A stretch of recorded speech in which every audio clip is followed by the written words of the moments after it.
On my daughter's 35th birthday, she slapped me in the face in front of 200 guests and screamed, "Dad's gift is trash, worthless." Then she pushed me toward the door as if I were a stranger. I said nothing. I simply left the place I used to call home. A few hours later, as I wandered the streets thinking my life was over, a luxury car stopped beside me, and a powerful man appeared. He came forward, gripped my hand, and said, "Let me help you." Katitsa, my daughter believed she had broken me. She had no idea that in just 3 weeks everything would change. Hello everyone, I'm so glad you're here. Before we dive into this story, help me out with something. Drop a comment below and let me know where you found this video, YouTube homepage search. Or did a friend recommend it? Every comment helps me understand you better. Also, a heads up. While this narrative includes creative elements crafted for storytelling and insight, any resemblance to particular individuals or places is unintentional. What matters most is the message you'll take away. The valet attendant looked at my 2008 Camry the way you'd look at a stray dog at a country club. Behind me, Mercedes sedans, BMWs, and Teslas waited in the circular driveway of my daughter's Paradise Valley mansion. I handed him the keys and tried not to notice his expression shift from polite professionalism to pity. I clutched the gift box tighter. Lavender wrapping paper, the color my late wife loved, with a white satin ribbon I'd tied myself that morning after 3 attempts. My hands had been shaking. She'll love it, I told myself. I saved for 6 months. The mansion rose before me like something from a magazine. Spanish colonial architecture, terracotta tiles catching September sunlight, bougainvillea cascading over stucco walls. 6,000 square feet of success I'd helped pay for during her college years, back when she still called me Dad, without that edge in her voice. String lights crisscrossed the courtyard in geometric patterns. A 3-tiered fountain burbled in the center, surrounded by cocktail tables draped in cream linen. Beyond the crowd, Camelback Mountain rose against a pink and gold sky. 200 guests in designer clothes held champagne flutes, laughing at jokes I couldn't hear. I spotted her immediately. Andrea stood near the entrance, greeting arrivals with practiced charm. 35 years old and already a VP of marketing. Her emerald green Oscar de la Renta dress probably cost more than I spent on groceries in 3 months. Diamond earrings caught the light makeup, flawless. She was beautiful. She was my daughter.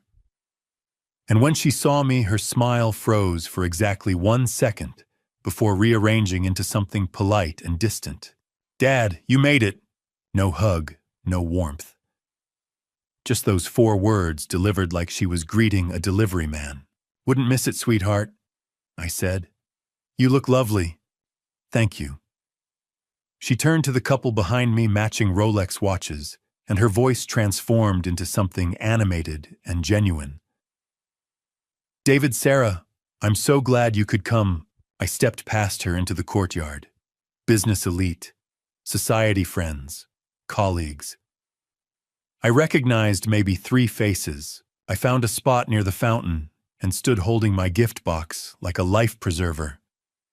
My gray suit, the same one from my wife's funeral 8 years ago, felt too loose. I'd lost weight since then. Lance knew. Margaret Campbell, my neighbor of 20 years. The only person here I actually knew. "Margaret, hi." Relief washed through me. "How are you holding up?" Her expression was kind, but concerned. "I'm fine, just proud of Andrea." She squeezed my arm gently, then drifted away. An hour passed. Then another. I watched Andrea work the crowd like a politician. Confident, radiant, beloved. She laughed, hugged friends, posed for photos, clinked glasses.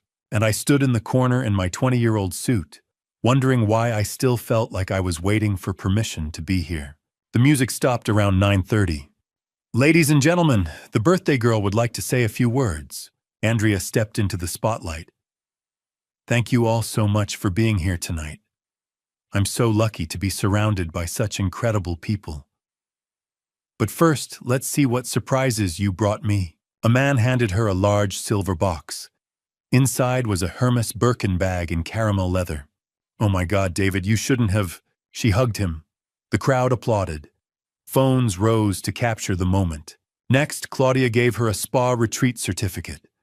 $3,500. Then a champagne gift basket. More applause. More photos. Finally, Andrea's eyes found me.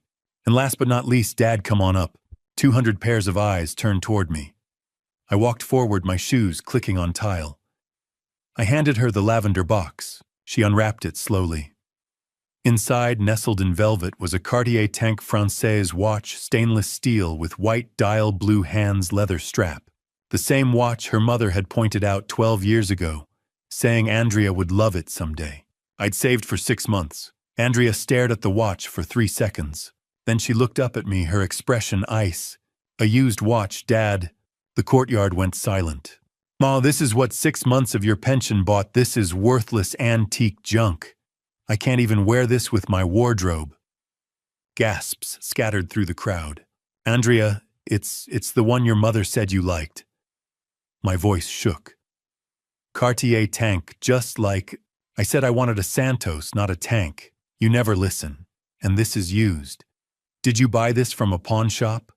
No, Andrea, it's brand new. The certificate is 6 months, and this is all you managed. Her hand swung before I registered the movement.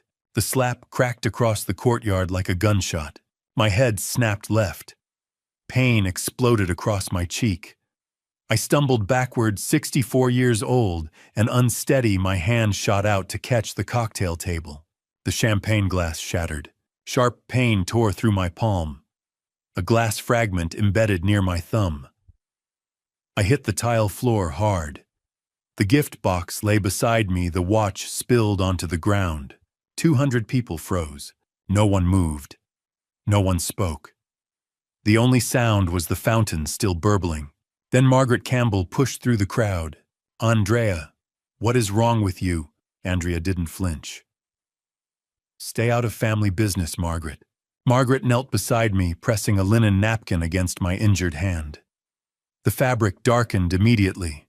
Lance, no, she said quietly. Lance, look at me. Behind me, Andrea's voice rang out bright and false. Let's continue the party, everyone. Sorry for the drama. The band started playing again. Conversations resumed. Someone laughed. Margaret kept pressure on my hand. She leaned closer, her voice barely a whisper. Lance. This isn't the first time, is it? I didn't answer. But when I finally met her eyes, I knew she saw everything I'd spent 18 months trying to hide. In 64 years, I'd been struck twice before. Once in a bar fight when I was 23. Once in a car accident at 40 airbag broke my nose.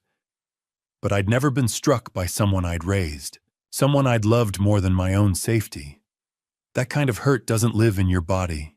It lives somewhere deeper. The Cartier box still sat on the gift table where Andrea had left it, lid open. She hadn't even bothered to close it. I would learn later that the slap had nothing to do with the watch. It was about something I'd done 2 weeks earlier.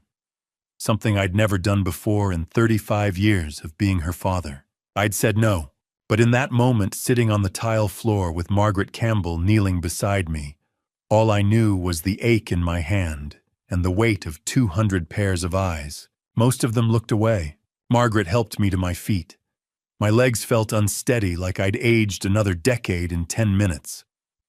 The napkin she'd wrapped around my injured hand was soaked through. She kept her arm around my shoulders, and when she turned to glare at Andrea, her voice was sharp enough to cut glass. When Andrea, he's your father. Andrea didn't even look at her. She stood near the fountain, champagne flute in hand, chin lifted in defiance. He embarrassed me on my birthday, in front of my guests. Claudia stepped closer and whispered something I couldn't hear. Andrea's expression flickered for just a second. Uncertainty, maybe. But then she shook her head and turned back to the crowd. Let's continue the party, everyone. Sorry for the drama. The word drama landed like an insult, as if I was the one who'd caused a scene. 3 couples near the courtyard exit exchanged glances. I watched them set down their drinks and slip away without saying goodbye. No confrontation, no questions. Just a quiet retreat into the night. The rest stayed, 6 or 7 business associates shifted uncomfortably, but didn't move. I understood why. Andrea was a VP. She had connections influence the kind of power that could make or break a career. A group from the church Andrea used to attend stood clustered near the bar whispering. Shocked, maybe. Disturbed, but not disturbed enough to intervene. The rest, 180 people, give or take, just stood there, frozen, waiting for someone else to act first. No one did. The DJ signaled to the band. Music started again, hesitant at first, then louder. Waitstaff resumed circulating with trays. The party moved forward like I'd never been there at all. Margaret's grip on my arm tightened. Come on, let's get you out of here. She guided me through the crowd toward the parking area. People parted to let us pass, but no one met my eyes. I heard someone's phone buzz, a text message being sent. I imagined the words, "You won't believe what just happened at Andrea's party."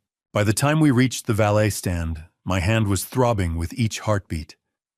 The valet brought the Camry around, quickly avoiding looking at my face, at the napkin-wrapped hand, at Margaret's furious expression. She opened the driver's side door. I eased into the seat. The dome light illuminated the empty passenger side. I'd forgotten the Cartier box. 6 months of saving. $4,800. Left on a table like garbage. Margaret leaned down. "Lance, should I call 911? Your hand." "I'm fine. Just need to go home." "This isn't okay." What she did. "It's family business. I'll handle it." "No, it's assault." And I saw everything. I finally looked at her. Margaret Campbell. 55 years old. Lived 2 houses down for 20 years. Brought casseroles after my wife died. The closest thing I had to family besides the daughter who just struck me in front of 200 people. "Thank you," I said quietly, "for being there. Call me tomorrow, promise me." I nodded. I wouldn't call, I knew that even then, but she didn't. I pulled out of the driveway and onto the street. In my rearview mirror, I watched the mansion grow smaller. Music and laughter drifted out into the night. The party continued. I turned onto Lincoln Drive. The road stretched dark and empty ahead, winding through the desert hills of Paradise Valley. Sparse streetlights cast long shadows. The temperature had dropped into the 80s, and the air smelled like creosote and dust. My right hand gripped the steering wheel. My left hand, wrapped in Margaret's napkin, rested on my lap. Each heartbeat sent pain pulsing through my palm. I wasn't driving home. Not to my house in Tempe. Not to a hospital. I was just driving. No destination. No plan. Just the road and the darkness and the question I couldn't answer. Where do you go when the person who's supposed to love you treats you like garbage? I glanced at the passenger seat. Empty. The Cartier box was still at the party. Andrea hadn't even kept it. Maybe she was right. Maybe it was worthless. Maybe I was worthless too. A red light ahead. I stopped. I looked down at my wrapped hand. Then up at the rearview mirror. For the first time since the slap, I really saw myself. 64 years old. Gray hair thinning. Tired eyes. And on my left cheek, already darkening into a bruise, the clear outline of Andrea's hand. The tears came. Not loud, not dramatic. Just quietly, the way things break when no one's watching. Tears of shame. For believing she'd love the gift. For thinking tonight would be different. For spending 6 months saving money. I could barely afford to lose all for a daughter who looked at me like I was nothing. For the first time in 8 years since my wife died, I let myself break. Quietly coming apart in a 16-year-old Camry at a red light in the middle of nowhere. The light turned green. I wiped my face with my good hand and kept driving. I didn't know where I was going. I just knew I couldn't go back to that party. Couldn't go back to who I was before tonight. Couldn't pretend anymore that things were okay between us. She really doesn't love me. The thought settled into my chest like a stone. I was still driving, injured, hand-aching face wet with tears I'd held back for 8 years when I noticed the headlights in my rearview mirror. A car. Large. Dark. Expensive. Keeping pace with me. At first, I thought nothing of it. Lincoln Drive wasn't empty. But then it pulled closer. Closer. Until I could see the gleam of chrome in my rearview mirror, the unmistakable silhouette of a luxury vehicle, a Rolls-Royce, following me, and I felt something shift from shame to fear. My first thought was carjacking. You hear about it on the news. Someone follows you from a nice neighborhood, waits until you're alone, takes everything. My second thought was darker. I didn't care anymore. If someone wanted my 16-year-old Camry and the $43 in my wallet, they were welcome to it. Chase Harrington was supposed to be in London. Andrea had told me 3 weeks ago, business deal, big client, wouldn't be back until next month. But here he was, pulling a $250,000 car alongside mine on a dark Arizona road. The Rolls-Royce accelerated past me, then pulled into a gravel turnout ahead, one of those hiking trailhead parking areas that emptied after sunset. Hazard lights blinked on. Red, amber, red, amber. My foot hovered over the gas pedal. Every instinct screamed trap. But another vehicle, a dark gray SUV, was pulling in behind me. I was boxed in. My injured hand throbbed. I could run, put the Camry in reverse, floor it. But my body felt too heavy, too tired, too defeated. I slowed, pulled into the turnout, left the engine running. The driver's side door of the Rolls-Royce opened. A man stepped out, tall, late 30s, dark overcoat. He moved quickly toward my car, both hands raised, palms out. "Mr. Griffin Lance, please don't drive away." I knew that voice.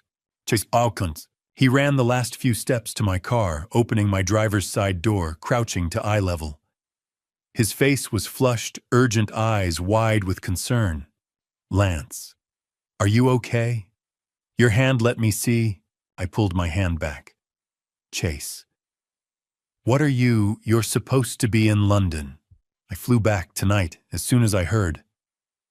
Heard what Andrea did at the party. I saw it. How could you see?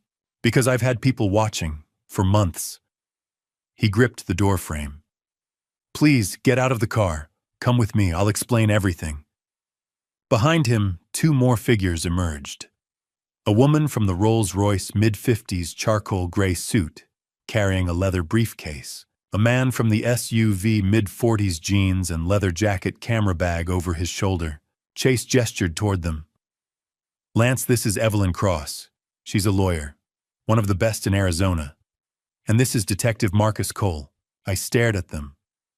"I don't understand." Evelyn spoke, her voice calm and measured. "Mr. Griffin, we know you're confused, but you're not safe right now. Physically, you need medical attention. Legally, you need protection. And emotionally, you need to know what your daughter has been planning." The word planning hit me like cold water. "What are you talking about?" Marcus shifted the camera bag. "Mr. Griffin, I need to show you something." He pulled an iPad from his bag and turned it toward me. The video started. I recognized the angle immediately. Looking through gaps in the landscaping at Andrea's courtyard. Telephoto lens. Clear view of the gift table, the fountain, the guests. Clear view of me. The video showed me handing Andrea the Cartier box. Her opening it. 3 seconds of silence. Then her face twisting into contempt. Her voice through the speaker. "A used watch, Dad. This is worthless antique junk." Then the slap. The sound was sharp. My head snapped to the side. I stumbled backward. Glass shattered. I fell. 200 people frozen. Margaret rushing forward. The video ended. I couldn't speak. Watching it from outside made it real in a way I hadn't fully processed. "You filmed that," I said quietly. Marcus nodded. "I've been surveilling Andrea's house for 6 weeks. Tonight I witnessed assault. This footage is evidence." Evelyn stepped closer. "Mr. Griffin, We've been investigating your daughter for 4 months. Investigating for what? Chase's voice was tight. Fraud, financial exploitation, conspiracy, and tonight assault. She's my daughter. I know. Chase's voice softened. But Lance, Andrea has been planning to steal everything from you. Your retirement, your house, your independence. She's been setting it up for months. We have evidence. And tonight she crossed a line we can't ignore. I looked at him. Chase Harrington. The man who'd married my daughter 7 years ago. Why are you telling me this Andrea is your wife? Chase stepped closer, his expression raw. Because you're more of a father to me than my own ever was. Because what Andrea's doing is wrong. And because I won't stand by and watch her destroy the one person in her life who actually loved her unconditionally. The words hung in the air. Desert sounds filled the silence crickets, the distant howl of a coyote wind through creosote bushes. Will you come with us? Let us help you. I looked around, at my Camry, at my injured hand, at Chase's face showing no trace of deception, at Evelyn and Marcus standing respectfully back. I'd been handling things alone for 8 years, since my wife died. 8 years of telling myself I was fine, that asking for help was weakness. Maybe it was time to let someone help. Where are we going? Relief flooded Chase's face. Somewhere safe. I'll explain everything. I promise. I turned off the Camry's engine, opened the door and climbed out, legs unsteady. I looked at my car one last time. 16 years old. Scratched paint. Everything I had. Marcus approached. I'll have your car towed to a secure location. Keys. I placed them in his palm, handing over control, choosing trust. Chase opened the rear door of the Rolls-Royce. I'd never been inside a car like this. Leather seats, polished wood trim, everything pristine. I slid inside. Evelyn climbed in on one side of me, Chase on the other. The door closed with a solid thunk. Marcus walked back to his SUV. Both vehicles pulled onto Lincoln Drive, heading north into the darkness. For the first time since my wife died, I wasn't alone in the dark. But I had no idea where we were going, or what Chase was about to tell me, or that by sunrise everything I thought I knew about my daughter and my entire life would be shattered, worse than any glass on any patio floor. I'd never stayed anywhere with a star rating in my life. When my wife and I honeymooned 40 years ago, we'd splurged on a Motel 6 in Sedona, $39 a night, free coffee in the lobby, a view of the parking lot. Our anniversary trips were camping in Flagstaff, with a 2-person tent and a Coleman stove. The idea of a 5-star resort was something I'd seen in magazines but never imagined experiencing, until Chase Harrington pulled up to the Four Seasons Scottsdale at Troon North and said, "This is home, for as long as you need it." Chase had booked the casita 3 days earlier, before the party, before the slap, before any of this. He'd known. Somehow he'd known I'd need a place to disappear. And I realized he'd been planning my rescue the same way Andrea had been planning my exploitation.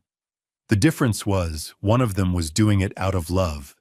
The Rolls-Royce pulled into a private entrance, bypassing the main lobby entirely. Resort staff waited near a golf cart, 2 attendants in pressed uniforms who nodded at Chase like they'd been briefed. No questions, no check-in desk, just quiet efficiency. We rode through the property in silence. Desert landscaping lined the paths, saguaros lit from below palo verde trees, casting shadows, the scent of night-blooming jasmine heavy in the air. The resort sprawled across the base of Pinnacle Peak, low buildings designed to blend into the desert pools, glowing turquoise in the darkness. The casita sat at the far edge of the property, private and secluded. The attendants unlocked the door, handed Chase a key card, and disappeared. I stepped inside.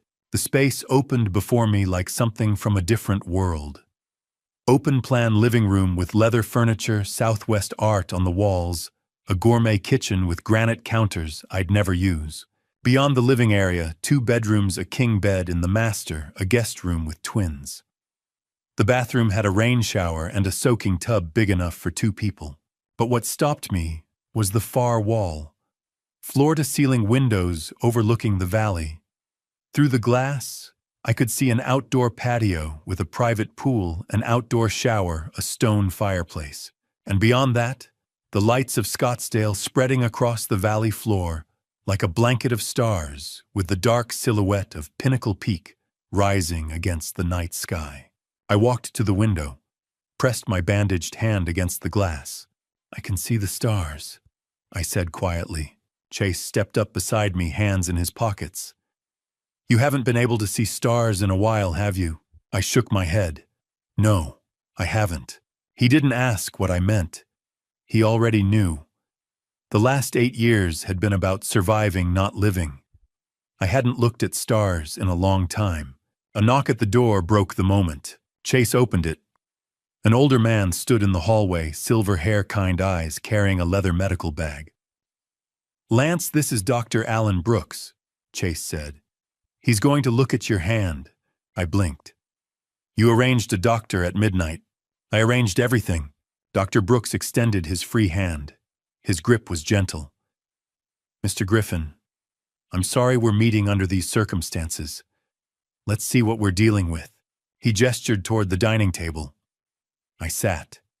He pulled out a chair beside me and carefully unwrapped the linen napkin Margaret had tied around my palm. The fabric stuck to the wound. I winced. Dr. Brooks examined the cut, turning my hand gently. "Glass laceration, about 1 inch long. Not too deep, but it needs stitches. You're lucky another 1/4 inch, and we'd be talking about nerve damage." Lucky. The word felt strange. He cleaned the wound with antiseptic that stung worse than the original cut. Then came the local anesthetic, a needle, a pinch, a spreading numbness. 5 stitches, small and precise. Dr. Brooks worked in silence, his movements economical and sure. When he finished, he wrapped my hand in clean white gauze. Then he leaned back, studying my face. "You also have bruising on your left temple," he said. "Did you hit your head when you fell?" I touched my face with my good hand. There was a tender spot near my hairline. "I think so. I don't really remember. I'm ordering a CT scan tomorrow morning. Precautionary. Head injuries in your age group, we don't take chances." "I'm fine, really." "You're getting the scan, Dad." The word hung in the air. Dad. Chase said it so naturally, like he'd been saying it for years instead of for the first time. He stood near the kitchen counter, arms crossed, expression firm but gentle. Neither of us acknowledged what he'd just said, but I felt it settle somewhere in my chest, warm and unexpected. Dr. Brooks packed up his supplies. "Keep the stitches dry for 48 hours. No showers, sponge bath only. I'll be back tomorrow after your CT scan." He pulled a small prescription bottle from his bag and set it on the table. "Mild pain medication. Take one if you need it. Try to get some sleep." He shook my hand, the good one, and left. The door clicked shut. Silence filled the casita. I looked around. Evelyn sat on the leather couch, her briefcase open beside her, a file folder 3 inches thick resting on her lap. Marcus stood near the Windows laptop balanced on the dining table screen, glowing. Chase pulled out the chair across from me and sat down, elbows on his knees, watching me with an expression I couldn't quite read. Somewhere in the chaos of the last 2 hours, someone had brought me clothes. A hotel robe hung on the back of the bathroom door. My Camry was gone. My old life was gone. I sat in a 5-star resort in a borrowed robe with a bandaged hand, and a man who'd just called me Dad for the first time, and I had no idea what came next. But I knew I couldn't run anymore. Couldn't pretend I didn't need to know. I looked at Chase, at Evelyn, at Marcus, at the file folder and the laptop screen and the evidence they'd been carrying all night. "Tell me everything," I said. My voice was quiet, but steady. Firm. Maybe the first firm thing I'd said in months. Chase didn't move for a moment. He just looked at me with something that might have been pity or sorrow or both.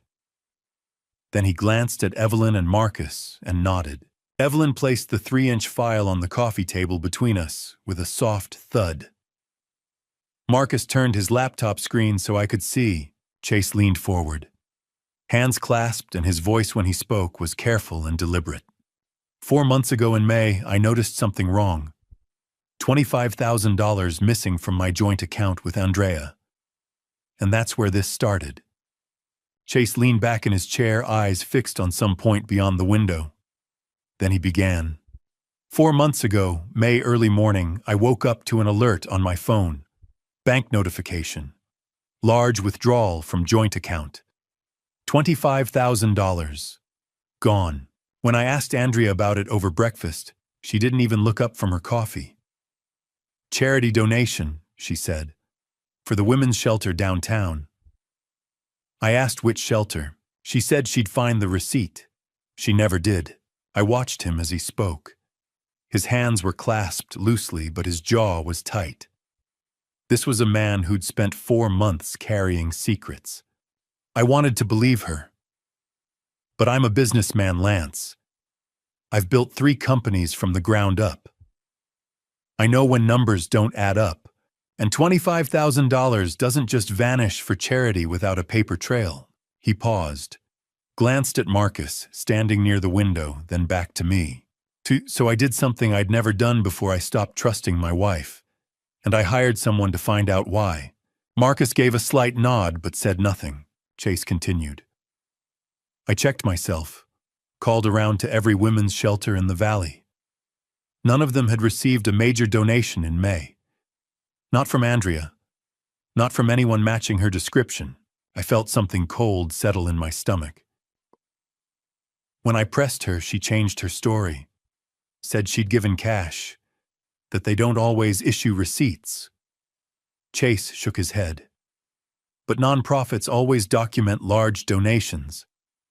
Andrea knows that. She used to work in nonprofit fundraising. She knows exactly how it works. So you knew she was lying, I said quietly. I knew something was wrong, so I hired Marcus, ex-LAPD detective, now private. I gave him one instruction: find out where the money went, discreetly. Marcus spoke for the first time, his voice low and professional. Took me 2 weeks to trace the $25,000.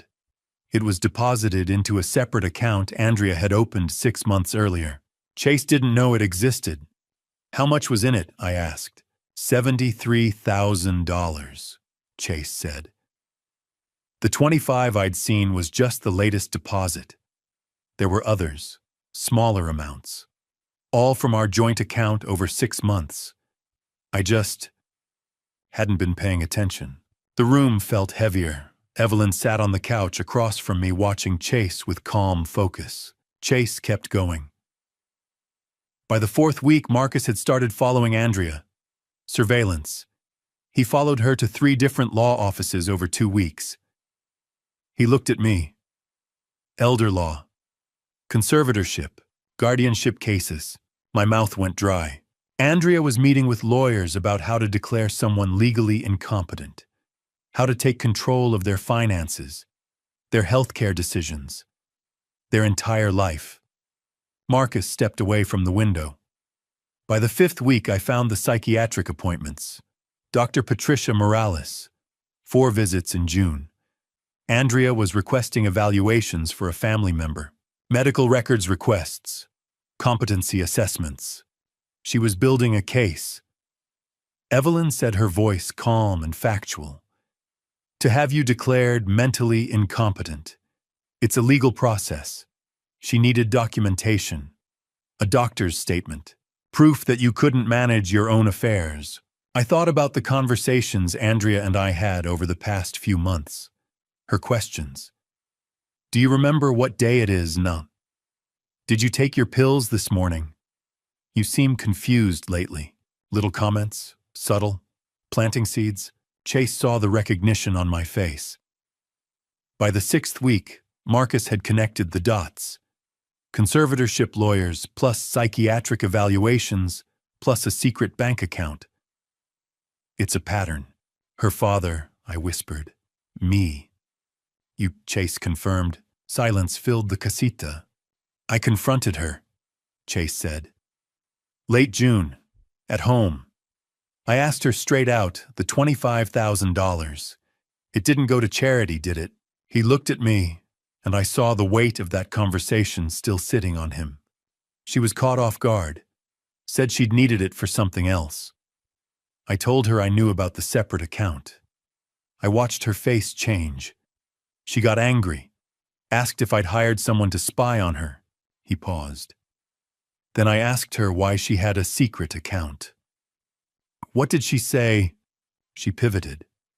Said it was for you, that you weren't doing well, that you were forgetting things, getting confused, that she'd been worried and didn't know how to tell me. I felt the lie like a slap. I asked her why she was meeting with conservatorship lawyers, why she hadn't talked to me first. Chase's voice hardened. She got defensive, said I was spying on her. I told her, if your dad needs help, I want to help. But this secret accounts lawyer's psychiatric evaluations, this doesn't feel like helping. What did she say? She said, I don't have to explain myself to you. He's my father. Then she walked out. The image hung in the air. Andrea, my daughter, walking away from her husband because he dared to question her. Chase sat forward. After that conversation, I realized that wasn't the woman I married. So I called Marcus, told him to keep investigating. Over the next 2 months, July and August, the investigation deepened. Chase brought in Evelyn, a lawyer specializing in elder abuse. They obtained legal warrants for email surveillance, hired a forensic accountant, ran a background check on Dr. Morales and found complaints and malpractice settlements. And Marcus started watching me. I didn't know you were being followed, I said. Well, that was the point, Marcus replied. Chase wanted to verify Andrea's claims. If you really had dementia, maybe her actions made sense. But you didn't find that. No. I found a 64-year-old man living alone, maintaining your yard, driving without issue, going to stores, the library, completely lucid, no signs of cognitive decline. Marcus paused. No, you were isolated, sure, but you weren't confused. You weren't incompetent. Chase's voice was quiet. By August, Marcus told me your father-in-law doesn't have dementia, but your wife is trying to make it look like he does. I closed my eyes. I had 2 choices, Chase said. Confront her again and risk tipping her off, or wait. Build a case strong enough to protect you legally. I chose to wait. 2 weeks ago, Andrea had brought conservatorship papers to my house, asked me to sign, said it would make things easier, and for the first time in years, maybe the first time ever, I'd said no. 2 weeks ago, I said slowly, she brought me conservatorship papers. I said no. Chase leaned forward. What did she do? She got angry. Said I was being difficult. I told her I wasn't signing anything. I looked at Chase. She left. Didn't speak to me for a week. Then she invited me to the party. She hit you tonight. Chase said, not because of the watch. She hit you because you said no. Because for the first time, you wouldn't give her control. The truth of it settled over me like a heavy blanket. What else did you find? I asked. Marcus crossed the room, opened his laptop, and turned the screen toward me. Through everything, he said. Marcus turned his laptop toward me. The screen showed a spreadsheet, rows of numbers, columns of dates, categories highlighted in yellow and red. At the top, in bold, Andrea Griffin Financial Analysis, prepared by David Reeves, CPA. And underneath, discrepancies identified $253,400. I didn't understand what I was looking at. Not yet. But Marcus's expression told me this was bad. Mr. Griffin, this is Andrea's financial profile. David Reeves, a forensic accountant I hired in July, built this from credit reports, bank statements, and public records. What you're seeing is the reason your daughter has been planning fraud for the past 4 months. He clicked to the first tab, Income and Spending.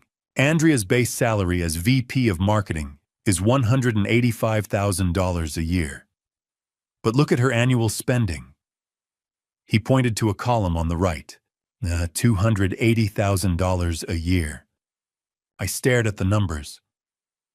How is she spending more than she makes? That's the question we asked. Marcus clicked to the next screen. Credit cards. Personal. 4 accounts, all in Andrea's name alone. American Express, $24,000 balance. Visa, $18,500 balance. MasterCard, $16,200 balance. Store cards, $14,800 balance. Total $73,500. Chase, sitting beside me, spoke quietly. I didn't know about these. Marcus nodded. She opened them using a separate mailing address. Statements went to a P.O. box in Scottsdale. I looked at Chase. She hid this from you for how long? At least 2 years, Chase said. His voice was flat, tired. Maybe longer. Marcus clicked again. But the credit cards aren't the main problem. This is. The screen shifted. Cryptocurrency trading, 2022. I saw a logo I vaguely recognized, Coinbase, an account in Andrea's name, and a timeline that made my stomach drop. January 2022. Deposited $180,000. Where did she get that money? I asked. Cash advances from the credit cards, plus withdrawals from joint savings accounts with Chase. She moved it all into cryptocurrency. February through April 2022 invested in Luna Classic token. May 12, 2022. Portfolio value $127. Total loss $179,873. I stared at the screen. She lost almost $200,000. In 3 months, Marcus said. On a speculative cryptocurrency that crashed during the Terra Luna scandal. Biggest crypto collapse in history at that point. Chase's voice was bitter. I didn't find out until I hired Marcus. Marcus leaned back. So by May 2022, Andrea was in serious financial trouble. She'd lost $180,000 in crypto. She'd accumulated $73,000 in credit card debt. And she was spending $95,000 more than she earned every year. Added up, and she was in a hole of approximately $253,000. The number stared back at me. $253,400. What did she do? I asked. She started looking for a way out. Marcus's eyes met mine. And that's when she started looking at you. He clicked to a new tab. Lance Griffin Asset Summary. My name at the top. My entire financial life laid out in rows and columns. 401k retirement account, $340,000. Primary residence Tempe, AZ, paid off $280,000. Monthly pension $2,800. Monthly Social Security $1,900. Total assets $620,000. Total monthly income $4,700. I felt my throat tighten. You know how much I have? Marcus's expression didn't change. Public records for the house? Pension and Social Security are standard for your career? Retirement account is an estimate? I'm a detective, Mr. Griffin. This is what I do. He paused. And Andrea had access to some of this information. She knew you had savings. She knew you owned your house outright. To someone drowning in debt, you looked like a life raft. Evelyn spoke, her voice calm and precise. Andrea's plan was straightforward. Obtain conservatorship over you.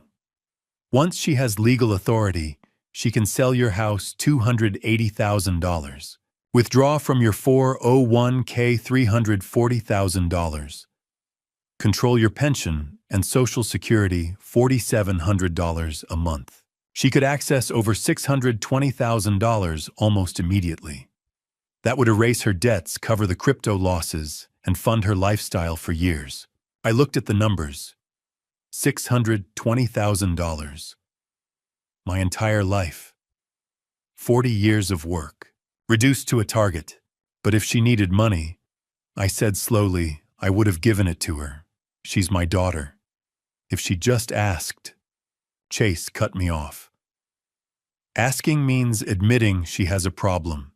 Admitting she gambled and lost. Andrea doesn't ask for help, Lance. She takes what she needs and justifies it later. Marcus clicked to another document. Bank account activity, March 2024. Hannah, she already had practice taking. 6 months ago, she convinced you to add her name to your checking account, didn't she? I remembered. March. Andrea had come to my house, said it would be easier if she could help with bills in case of an emergency. Yes, I said. She said it was in case I needed help. Marcus scrolled through transactions. Over the next 8 weeks, she withdrew $40,400 from that account.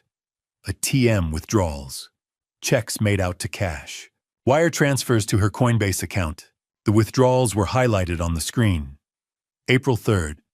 April 10th. May 5th. I asked her about it, I said. She said I'd spent it on home repairs. On the roof. She said I'd forgotten. Chase's jaw tightened. You didn't forget. She stole it. And then she made you think you were losing your mind. The weight of it settled over me. Heavier than anything I'd felt tonight. She'd made me doubt my own sanity. Evelyn leaned forward. The bank account was a test, Mr. Griffin. Andrea took $40,000, and you questioned it. She realized she couldn't simply take everything you'd notice, so she needed legal authority. A conservatorship gives her that authority. I thought about 2 weeks ago. Andrea sitting at my kitchen table with a stack of papers. Conservatorship petition. A pen in her hand. Just sign here, Dad. It'll make things easier. If I'd signed those papers, I said quietly, I'd have given her permission to take it all. You would have given her legal immunity, Evelyn said. Marcus closed one window. But you didn't sign. You said no. And that's when Andrea started to panic.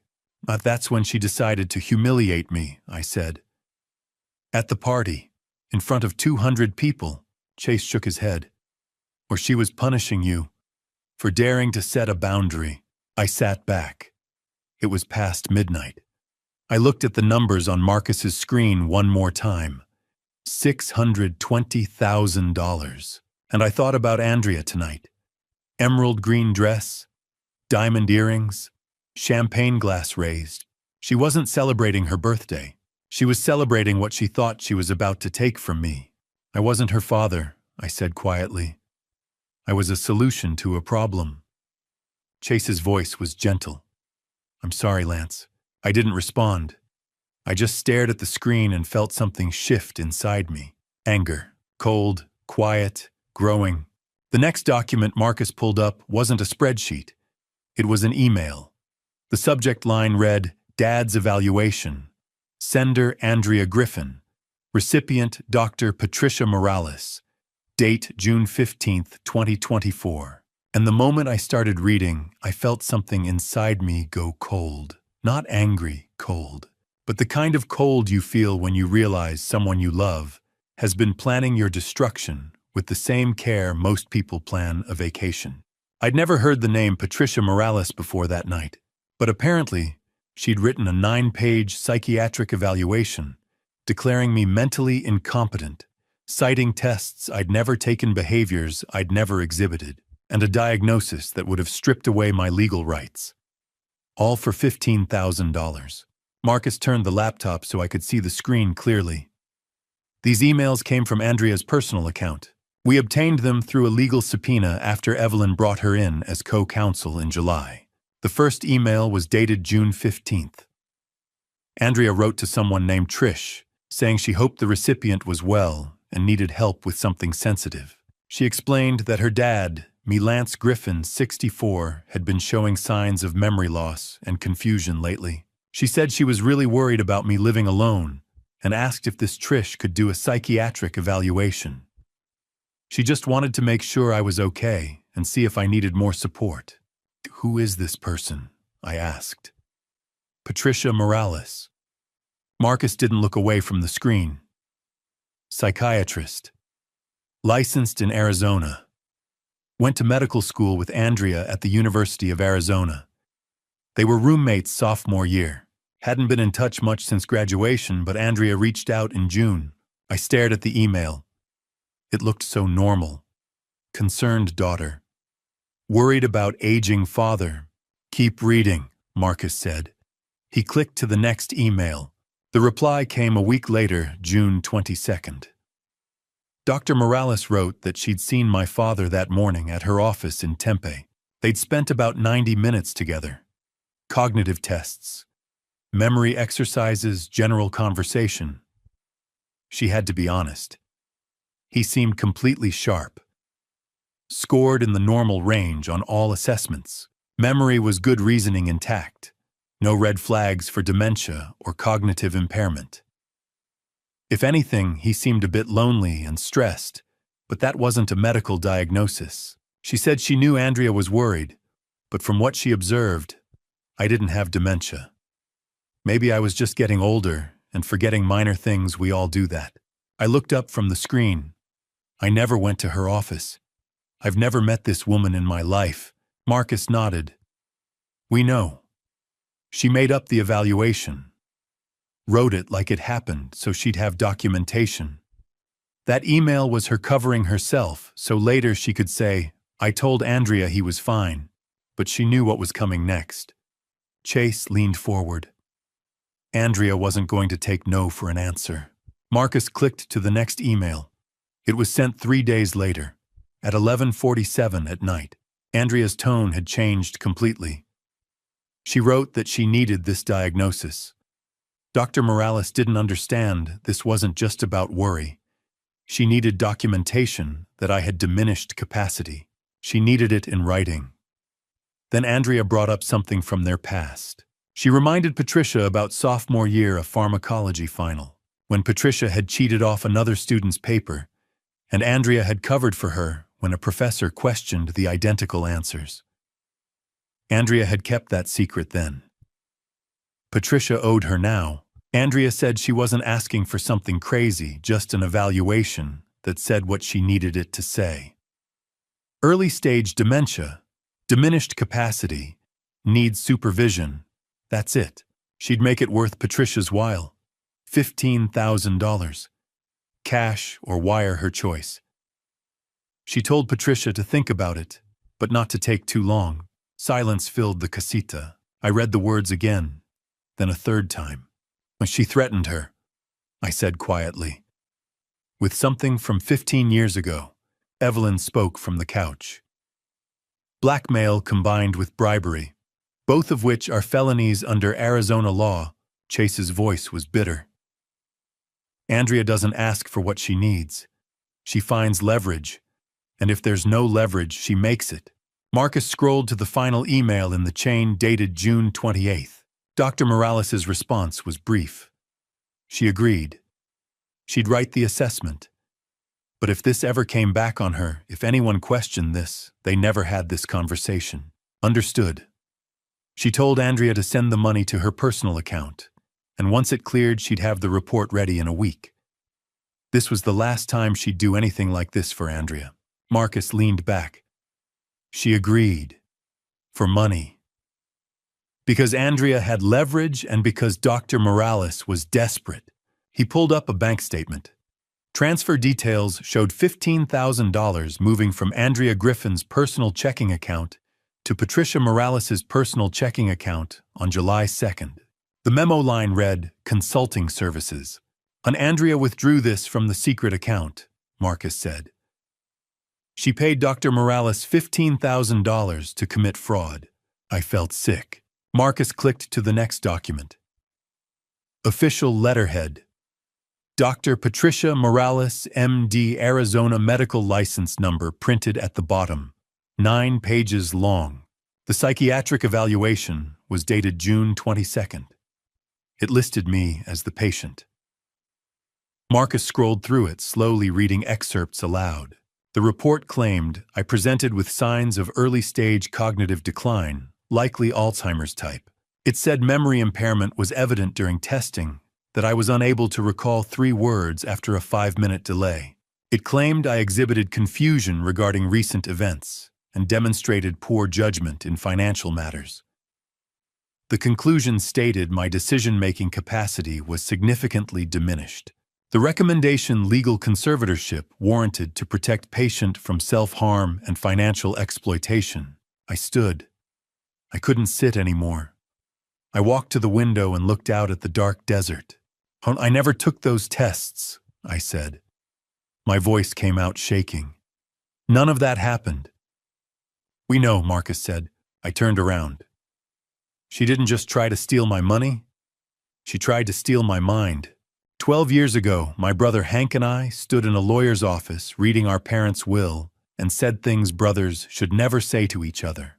Words about fairness and favoritism and money and love all tangled together until neither of us could remember what we were really fighting about. We stopped speaking that day, stopped calling on birthdays, stopped sending Christmas cards, stopped existing in each other's lives. And 3 months ago, Andrea reached into that 12-year silence and weaponized it against me. The thing about estrangement is that it creates a vacuum. And Andrea understood vacuums. She understood that when you haven't talked to someone in over a decade, you don't have a baseline for understanding anymore. You only know what someone tells you. And Andrea told Hank exactly what she needed him to believe. Marcus pulled up a new screen on his laptop. Text messages this time. 3 months ago, your daughter contacted your brother. I hadn't heard Hank's name in years. Now here he was, pulled into Andrea's conspiracy like everyone else. Our parents died 12 years ago, I said quietly. 6 months apart. The will left me 60% of the estate, about $180,000. Hank got 40%, $120,000. He was furious. Said I'd manipulated them. Had you Chase asked. I'd helped them during their final years. Paid medical bills. Helped with the mortgage. Took unpaid leave to care for them. I didn't do it for money. I did it because they needed help. But Hank saw it differently, Marcus said. Hank saw favoritism. We fought in that lawyer's office, said terrible things, and when we walked out, we never spoke again. 12 years of silence. Marcus turned the laptop toward me. Until Andrea broke that silence, the screen showed a text thread. Andrea had reached out to Hank in late July saying she was worried about me. She told him I'd been having memory problems, forgetting appointments, getting confused about dates. She claimed that last week I'd left the stove on and almost started a fire. She'd walked in, and the kitchen was full of smoke. I didn't even realize. I felt my stomach drop. None of that happened. There was no fire, no smoke. Marcus nodded. We checked. No fire department calls to your address. No smoke damage. Your stove is electric, much harder to accidentally cause a fire. She made it up. The messages continued. Andrea told Hank she'd taken me to a psychiatrist who diagnosed early-stage dementia, probably Alzheimer's. She said I was refusing help, being stubborn. She asked if Hank could talk to me, maybe coming from my brother, I'd listen. She said she was scared for me. He believed her, I said. He had no reason not to, Chase said gently. He hadn't talked to you in 12 years. All he knew was what Andrea told him. 5 days later, Hank called me. I remembered that call. July 25th, around 7 at night, Hank's voice on the other end. It's Hank. Andrea told me you're having memory problems. Dementia. She said you almost burned your house down. I told him I was fine. I didn't have dementia. I hadn't seen a psychiatrist. He'd been frustrated, impatient. Said Andrea told him I was refusing help, that I was in denial. I'd gotten angry. Told him he hadn't spoken to me in 12 years and had no right to tell me to sign my rights away to my daughter. I'd hung up. I thought he was just being Hank. I said to Marcus, still angry about the will, using this as another excuse. Andrea counted on that, Marcus said. She knew your history, she used it.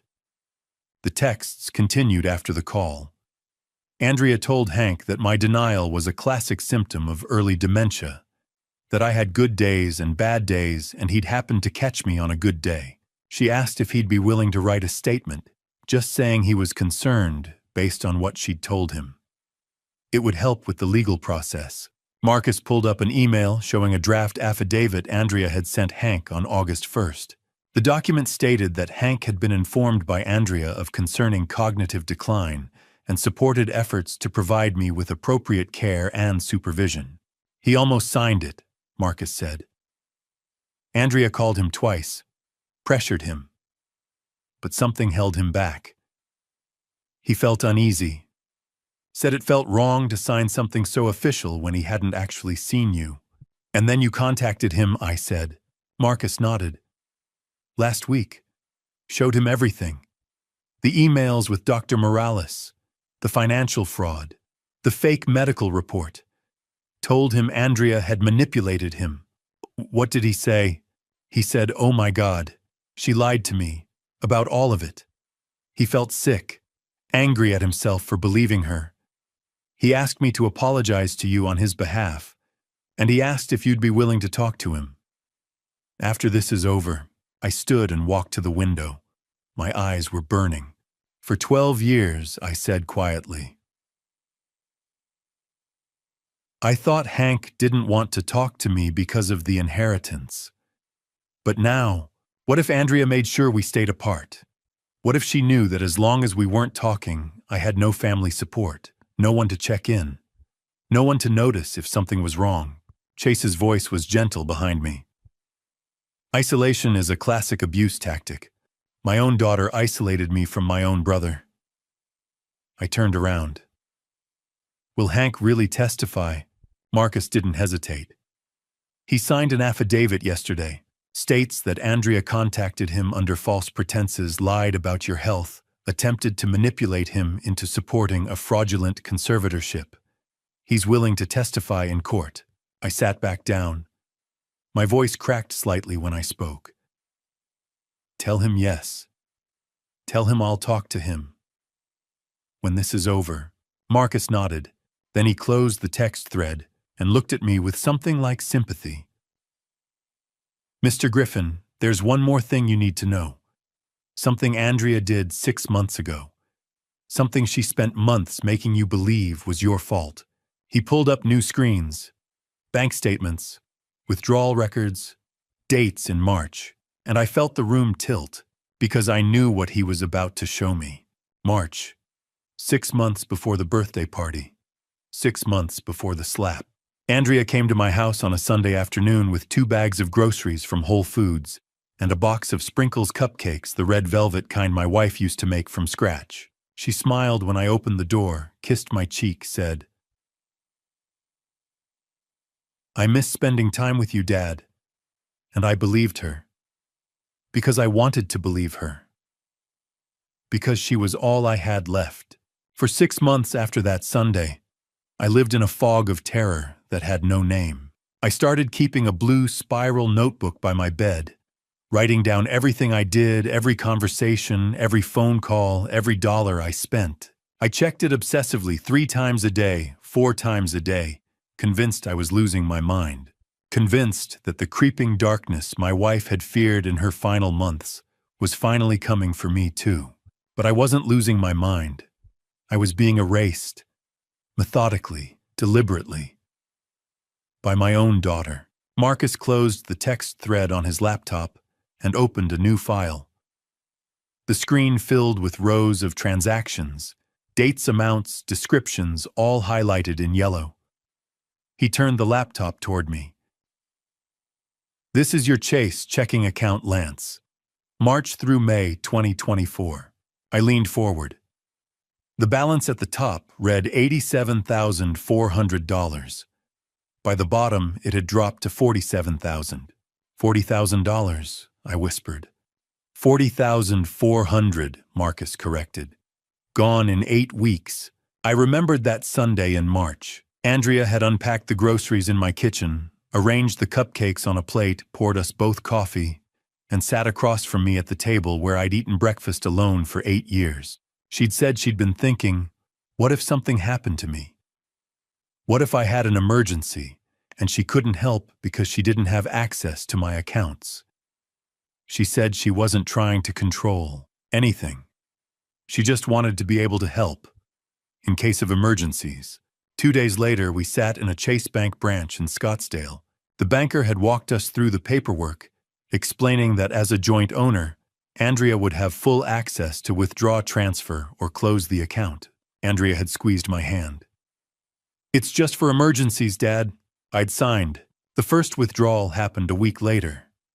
$4,800 from an ATM in Scottsdale. Then $6,200 on a check. Then $5,500 wired to Coinbase. By the 5th week, I'd started checking my balance compulsively, watching it drop. That's when I called her. I'd told her I thought something was wrong with my account. There was money missing. A lot of money. $40,000. She'd sounded confused at first. Then her voice had changed, still sweet, but with an edge of concern. She'd said we talked about this. Remember the roof repair and the plumbing issue? I'd asked what roof repair. Her tone had shifted to something patient, almost pitying. She'd reminded me that the contractor came in April. I'd signed the contract. We'd walked through the estimate together. I'd gripped the phone, my mind racing, searching for the memory. Had there been a contractor? Had I forgotten? She'd said it was okay. This was why we set up the joint account, remember? So she could handle things when I got confused. When you got confused. The words had hit me like a fist. I'd hung up and immediately driven to the house, inspected every corner of the roof, every pipe, every fixture. Everything was fine. Everything was exactly as it had been. But the doubt had already planted itself. What if I really had forgotten? What if this was how it started? The forgetting, the confusion, the slow unraveling. That night I'd started the journal. Now, sitting in the Four Seasons casita, I stared at Marcus's laptop screen. 8 weeks, 8 withdrawals, $40,400. There was no roof repair, Marcus said quietly. We pulled the county permit records. No work filed at your address in the last 3 years. We also contacted a home inspector. He went through your property last week. Everything's in good condition. No recent repairs of any kind. Chase leaned forward. Show him the text. Marcus scrolled to a new window. A text message thread between Andrea and Claudia dated May 28th. Andrea had written to Claudia that night, laughing about how her dad totally bought the roof story. Claudia had responded in disbelief, 40,000. And he believed you. Andrea had replied that I'd called her crying, thought I was losing my mind. She'd almost felt bad, she wrote, followed by laughing shorthand. Claudia had called her ice cold. Andrea had responded that it wasn't cold, it was strategic. The conservatorship hearing was in 6 weeks. By then I'd be so confused I'd sign anything. I stopped breathing. The room tilted. Chase's hand was on my shoulder, steady grounding, but I couldn't look away from the screen. She wanted you to doubt yourself, Marcus said. That was the whole point. Take the money, make you question your memory, your sanity. By the time the conservatorship petition came, you'd be too destabilized to fight back. I thought of the journal, the blue spiral notebook. Page after page of desperate documentation, proof that I wasn't crazy, that the world was still real, that I could still trust my own mind. I wrote everything down. I said, my voice barely a whisper. For 4 months, every transaction, every conversation, I thought I was going insane. You weren't, Marcus said firmly. You were right. About all of it. Something cracked open inside me. Not relief, not vindication. Something deeper, a grief for the 4 months I'd spent questioning my own reality. Chase's hand tightened on my shoulder. When he spoke, his voice was thick. You were right, Dad. You were right the whole time. It was the first time he'd called me that. Dad. Not Lance. Not Mr. Griffin. Dad. I looked up at him. This man who wasn't my son, but who had spent 4 months trying to save me. And I couldn't stop the tears. Evelyn Cross closed her leather portfolio. Elder financial abuse, gaslighting, conspiracy to defraud, and now we have documentation of intent.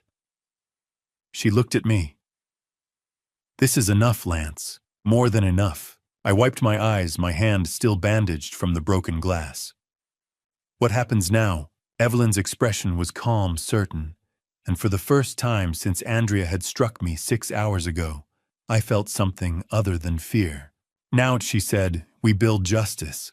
Over the next 3 days, Sunday through Tuesday, Chase, Evelyn, and Marcus built a case so airtight that even the best defense attorney in Arizona couldn't find a crack in it.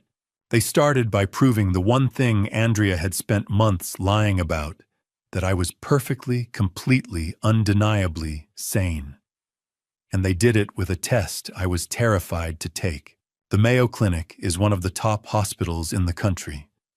If anyone could prove I wasn't losing my mind or confirm that I was, it would be them. And that's what scared me. Because for 4 months, Andrea had planted doubt so deep I wasn't sure anymore. What if the test showed something wrong? Sunday passed in a haze of rest and planning. Evelyn laid out the strategy over breakfast. First, we prove you're competent. Medical evaluation, top facility. Second, we gather witnesses. Third, we document everything Andrea did and create a timeline. Then we go to the authorities. How long will this take? I asked. We move fast, Evelyn said. Andrea doesn't know we're building a case. Surprise is our advantage.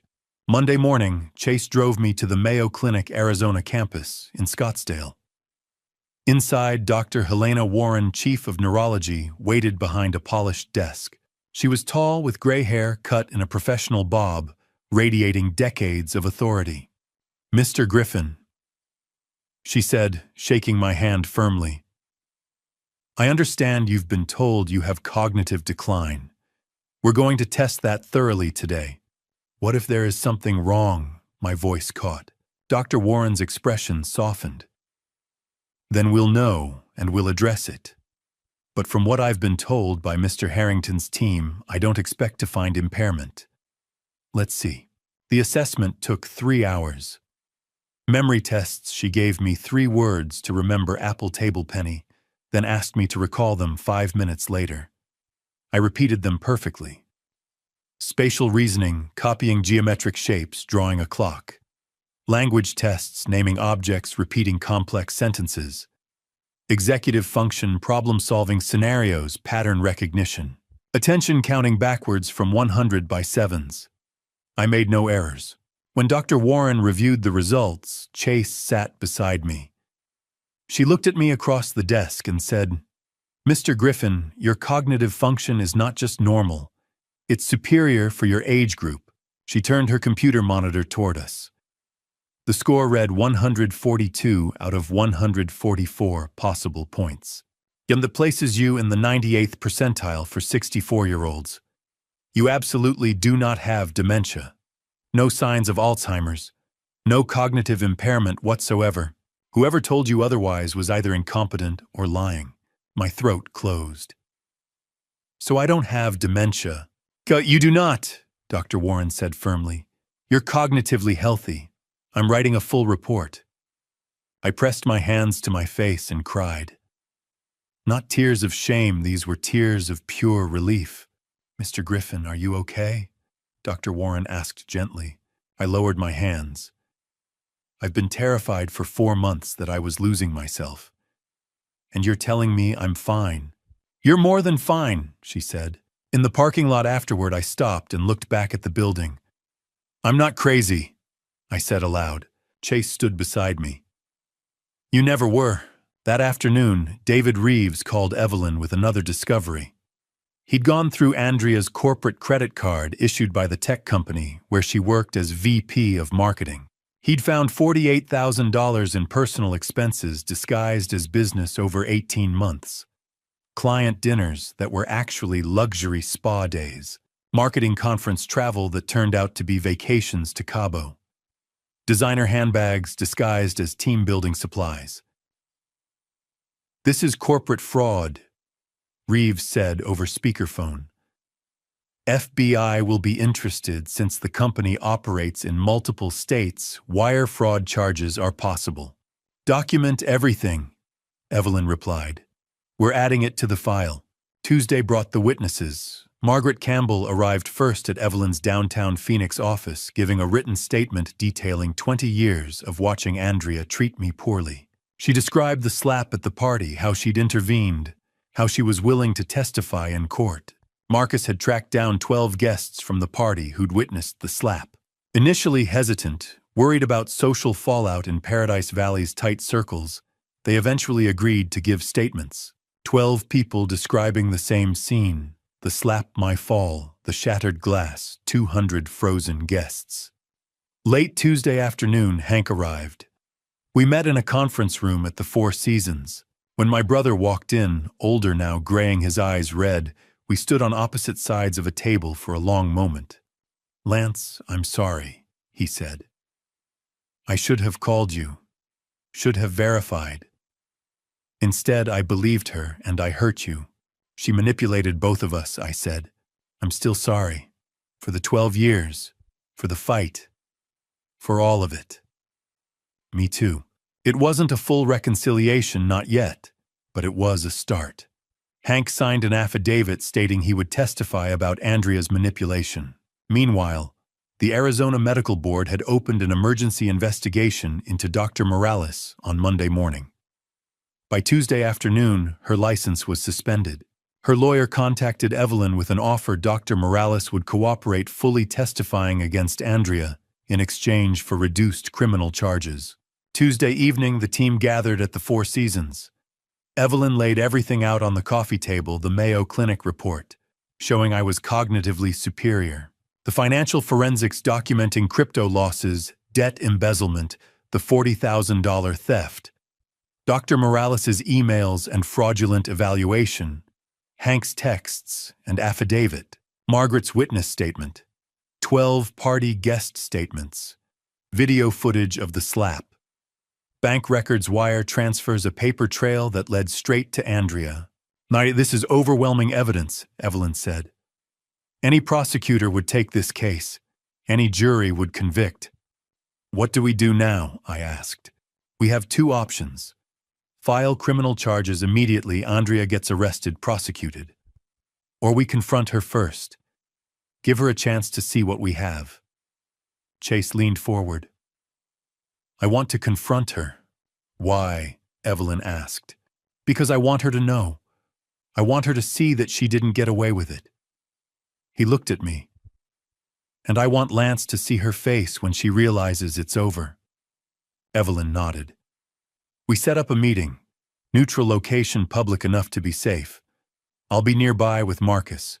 We confront Andrea with evidence, record her reaction. If she admits anything, we have a confession. If she denies, we go straight to police. When Chase asked, "Tomorrow, Wednesday. I'll call her, say it's about marriage counseling. She'll come." I looked at Chase, then Evelyn. "I want to be there. Not at the table, but close enough to see." That night, I slept better than I had in months. Because for the first time since Andrea brought me those conservatorship papers, I wasn't afraid of her anymore. Wednesday afternoon at 2:15, Chase called Andrea. I was sitting on the Four Seasons patio when I heard his voice through the open door, calm and steady, delivering 9 words that sounded like an invitation, but were really a summons. "Let's have dinner tonight. Just us. We need to talk." And I watched him through the glass as he listened to her response, his face unreadable, and wondered if she had any idea what was waiting for her at Mastro's Ocean Club. Andrea thought this was about damage control.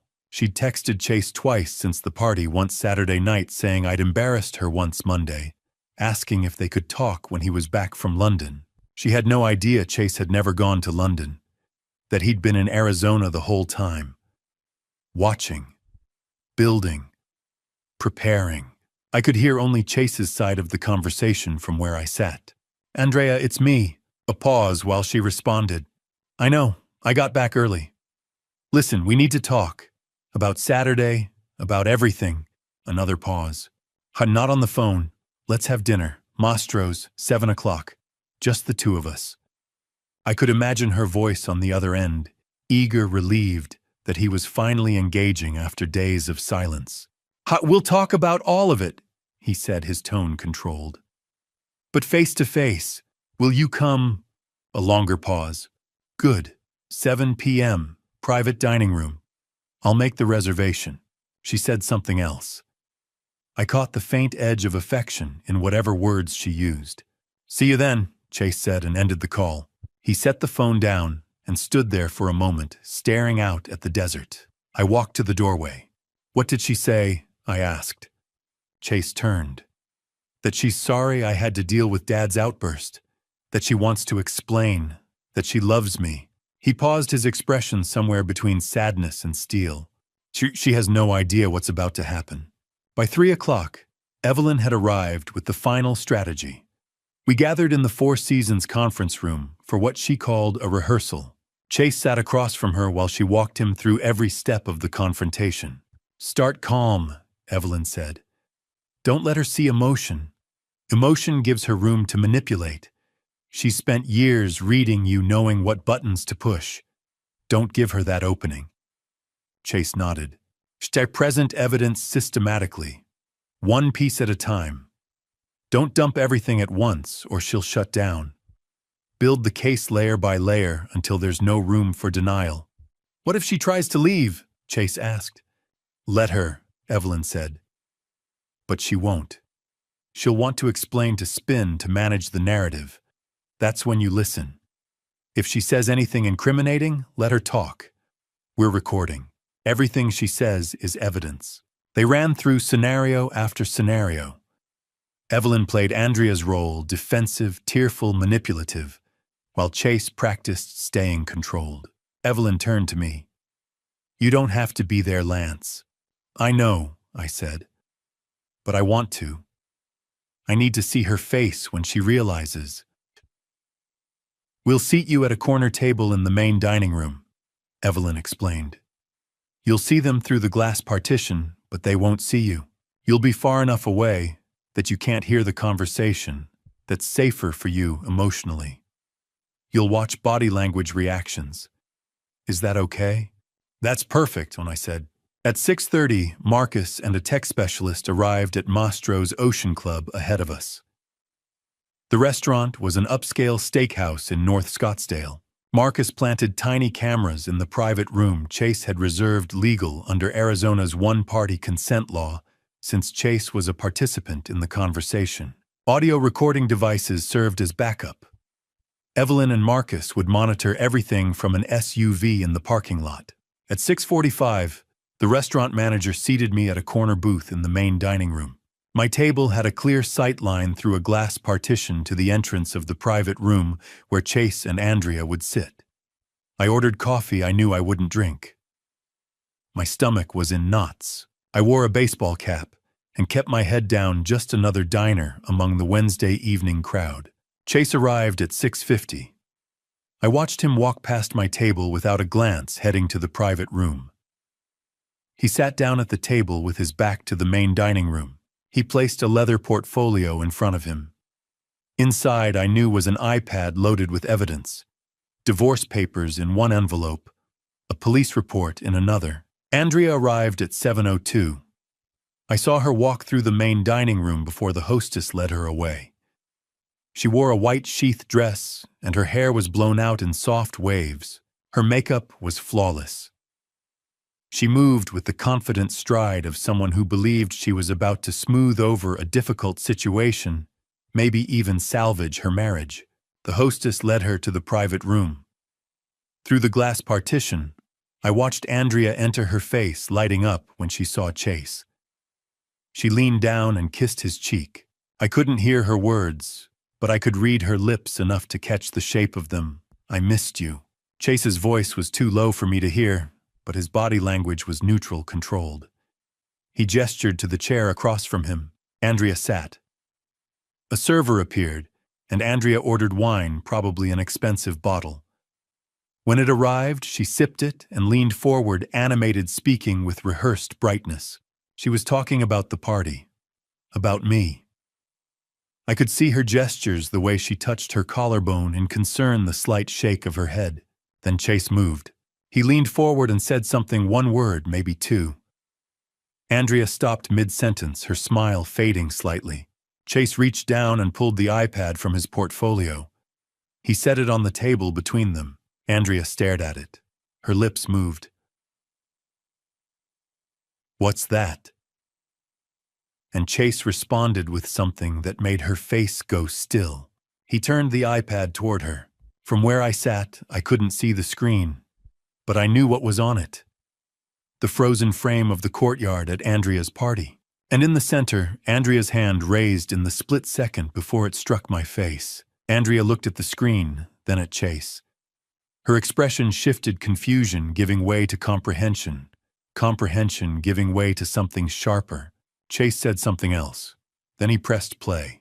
From my corner table, I couldn't hear what they were saying, but I could see Andrea's face through the glass partition as the video played. I watched her watch herself strike me, watched her expression change from confusion to recognition, to something that looked like fear.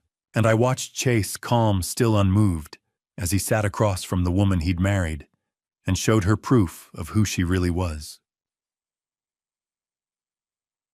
Before I reveal what Chase showed Andrea next, I need to know you're still with me. If you think Andrea deserves what's coming, type 1 in the comments. If you think this confrontation is too harsh, type 2. Your number tells me you're here, and I promise what happens in the next 30 minutes will shock you. And a quick reminder, the story ahead includes some fictionalized elements for dramatic and educational purposes. If you'd rather not continue, feel free to pause here and explore other content. Andrea watched the video of herself striking me.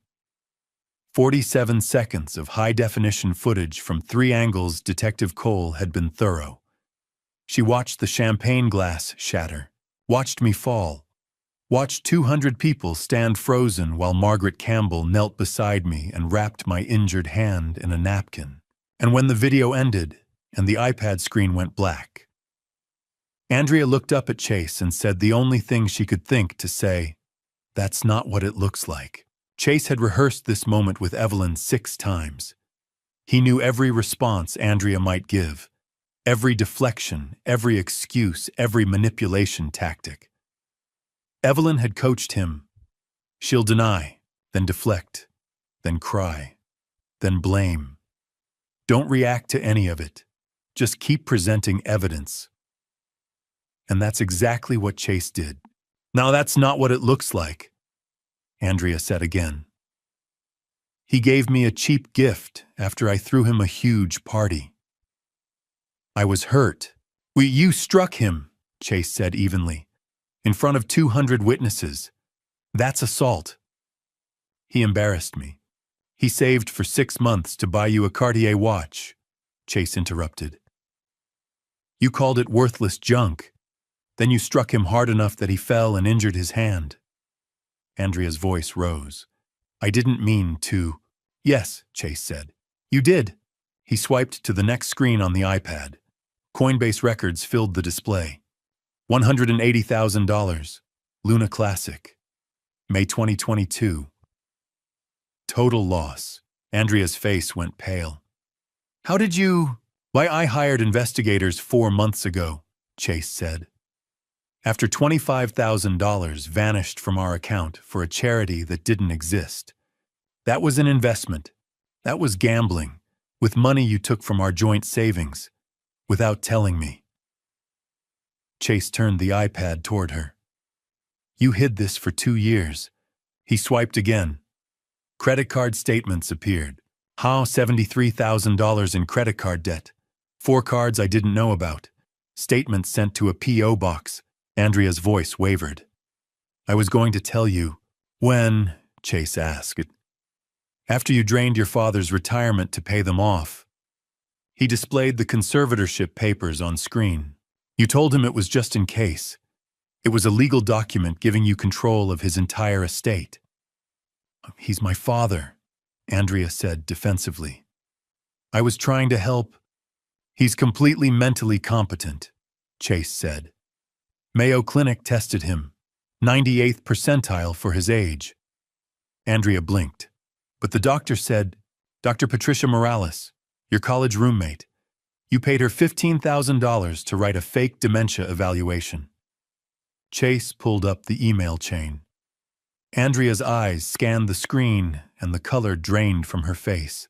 Her own words stared back at her, demanding the diagnosis, mentioning the owed favor offering $15,000. She committed medical fraud.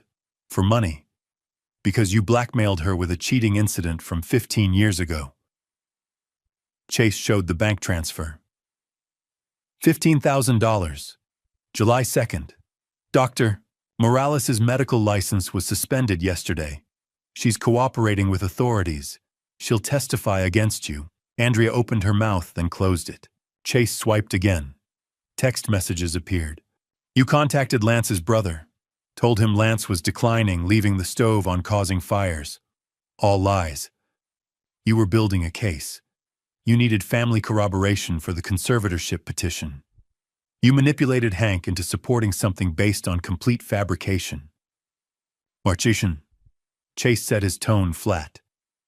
You convinced Lance to add you to his bank account. Then you stole $40,400 over 8 weeks. He displayed the withdrawal records. Chirtia, when he noticed you told him he'd spent it on home repairs, he didn't remember. You made him think he was losing his mind. Chase pulled up the text exchange with Claudia. The laughing emoji. The mocking tone. Andrea saw her own words about how her dad totally believed it, about playing the long game. You gaslit your father. Made him believe he had dementia. He kept a journal for 4 months because he was so terrified of forgetting things. Andrea's eyes filled with tears. I didn't mean for him to. Yes, you did. You wanted him scared, compliant, easy to control. Chase swiped one more time. Corporate expense records filled the screen. And while you were stealing from your father, you were stealing from your employer. $48,000 in false expense claims over 18 months. He scrolled through the list. Spa days labeled as client dinners. Vacations disguised as conferences. Designer handbags categorized as team-building supplies. Your company is pressing charges. The FBI is involved because it crosses state lines. Wire fraud. Andrea was crying now, mascara beginning to streak. Chase, please. She cycled through every response Chase had anticipated. Denial, deflection, crying, blaming him for traveling too much. Desperation, we can fix this, therapy, counseling, I'll pay everything back. It's too late, Chase said. He pulled an envelope from his portfolio and slid it across the table. I filed for divorce Monday morning. These are your copies. Andrea grabbed the envelope, her hands shaking. What? No, Chase, you can't. Your fraud voids the prenuptial mediation clause, Chase said. I'm keeping the house, the cars, all marital assets. You leave with nothing. Andrea reached across the table and grabbed his hand. Please. I'll do anything.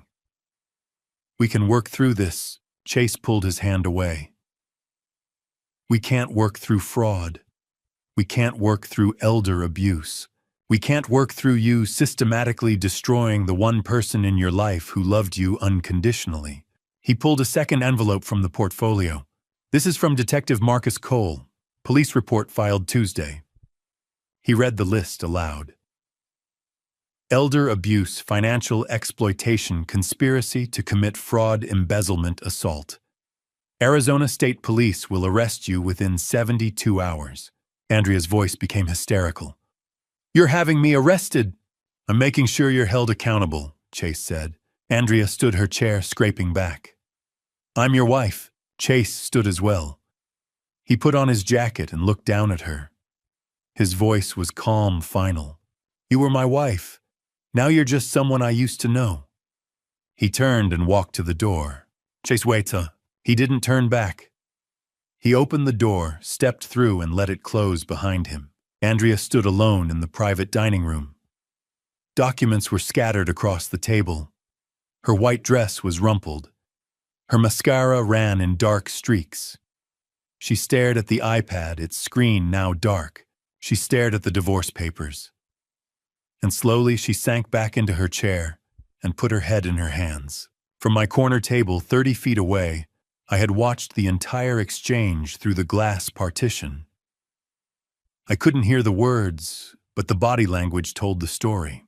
I had expected to feel anger, or satisfaction, or triumph. But what I actually felt was emptiness. A hollow grief for the daughter who had never really existed. I watched Chase walk through the main dining room toward the exit. He saw me in my corner booth and stopped. He didn't sit, just stood beside the table and said, "It's done," and I nodded, because it was done. The Arizona State Police arrived at Andrea's office at exactly 10 o'clock Thursday morning. I wasn't there. I was at the Four Seasons drinking coffee on the patio with Chase when Marcus called and said, "It's happening now." And Chase put the phone on speaker so we could hear Marcus describe what he was watching from across the street. Through a telephoto lens, Andrea being arrested in front of everyone she'd ever tried to impress. Andrea had gone to work. The morning after Chase served her with divorce papers and showed her proof of every crime she'd committed, she put on a pantsuit, did her makeup, and drove to her office like it was just another Thursday. Marcus told us later she'd been at her desk answering emails when the police walked in, like she thought she could still pretend everything was normal. Marcus's voice came through the speaker, calm and matter-of-fact. "They're going in now. 2 Arizona State Police, 1 FBI agent." I could hear faint background noise traffic, the rustle of Marcus shifting in his vehicle. And I'm walking through the lobby, taking the elevator, 3rd floor, approaching her section. I can see through the glass walls. She's at her desk. Doesn't see them yet. A pause. Police are entering her area. She looks up. Face just went white. Another pause, longer this time. Officer is speaking to her. Can't hear from here, but she's standing, shaking her head. Looks like she's saying, "Not here." I gripped my coffee cup. Officer doesn't care. Pulling out handcuffs. My chest tightened. She's in handcuffs. They're reading her rights. Marcus's voice remained steady, clinical. Employees are stopping work. Everyone's watching. She sees them looking. She's crying. I closed my eyes. They're walking her out, through the main office area. Glass walls on both sides. Maybe 200 people watching. 200 people. The same number who'd watched her strike me 5 days ago. She's trying to keep her head up, but she's falling apart. Elevator, lobby, outside. She's in the police car now. Silence. Then Marcus said, "It's done. They're taking her to Maricopa County for booking." I set my coffee down. My hands were shaking. Chase looked at me. "You okay?" he asked. I didn't know how to answer. "That's my daughter in handcuffs," I said. "That's the person who tried to steal your life," Chase said quietly. I nodded. Both things can be true. 20 minutes later, Evelyn called with the official details. 6 charges. Elder abuse under Arizona Statute Class 4 felony. Fraudulent schemes and practices Class 2 felony. Theft $40,400 from my account. Class 2 felony. Theft by embezzlement from her employer. Class 2 felony. Conspiracy to commit fraud with Dr. Morales. Class 3 felony. And assault the slap at the party, a Class 1 misdemeanor. Hunt, if convicted on all counts, Evelyn said, she's looking at 8 to 12 years. The bail hearing was expedited to 1 o'clock that afternoon. Judge Raymond Torres presided. The prosecutor laid out the case. Andrea was a flight risk. Her wealthy husband was divorcing her. She had no financial ties left. and the charges were severe. Multiple felonies, overwhelming evidence, Andrea's public defender tried. "Your Honor, Ms. Griffin has no prior criminal record. She's not a flight risk. She has roots in the community." Judge Torres cut her off. The defendant stands accused of systematically defrauding her elderly father, conspiring with a medical professional to falsify mental health diagnoses, embezzling from her employer, and physically striking her father in front of 200 witnesses.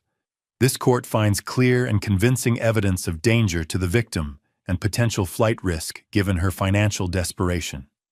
Bail was set at $500,000. Andrea couldn't post it.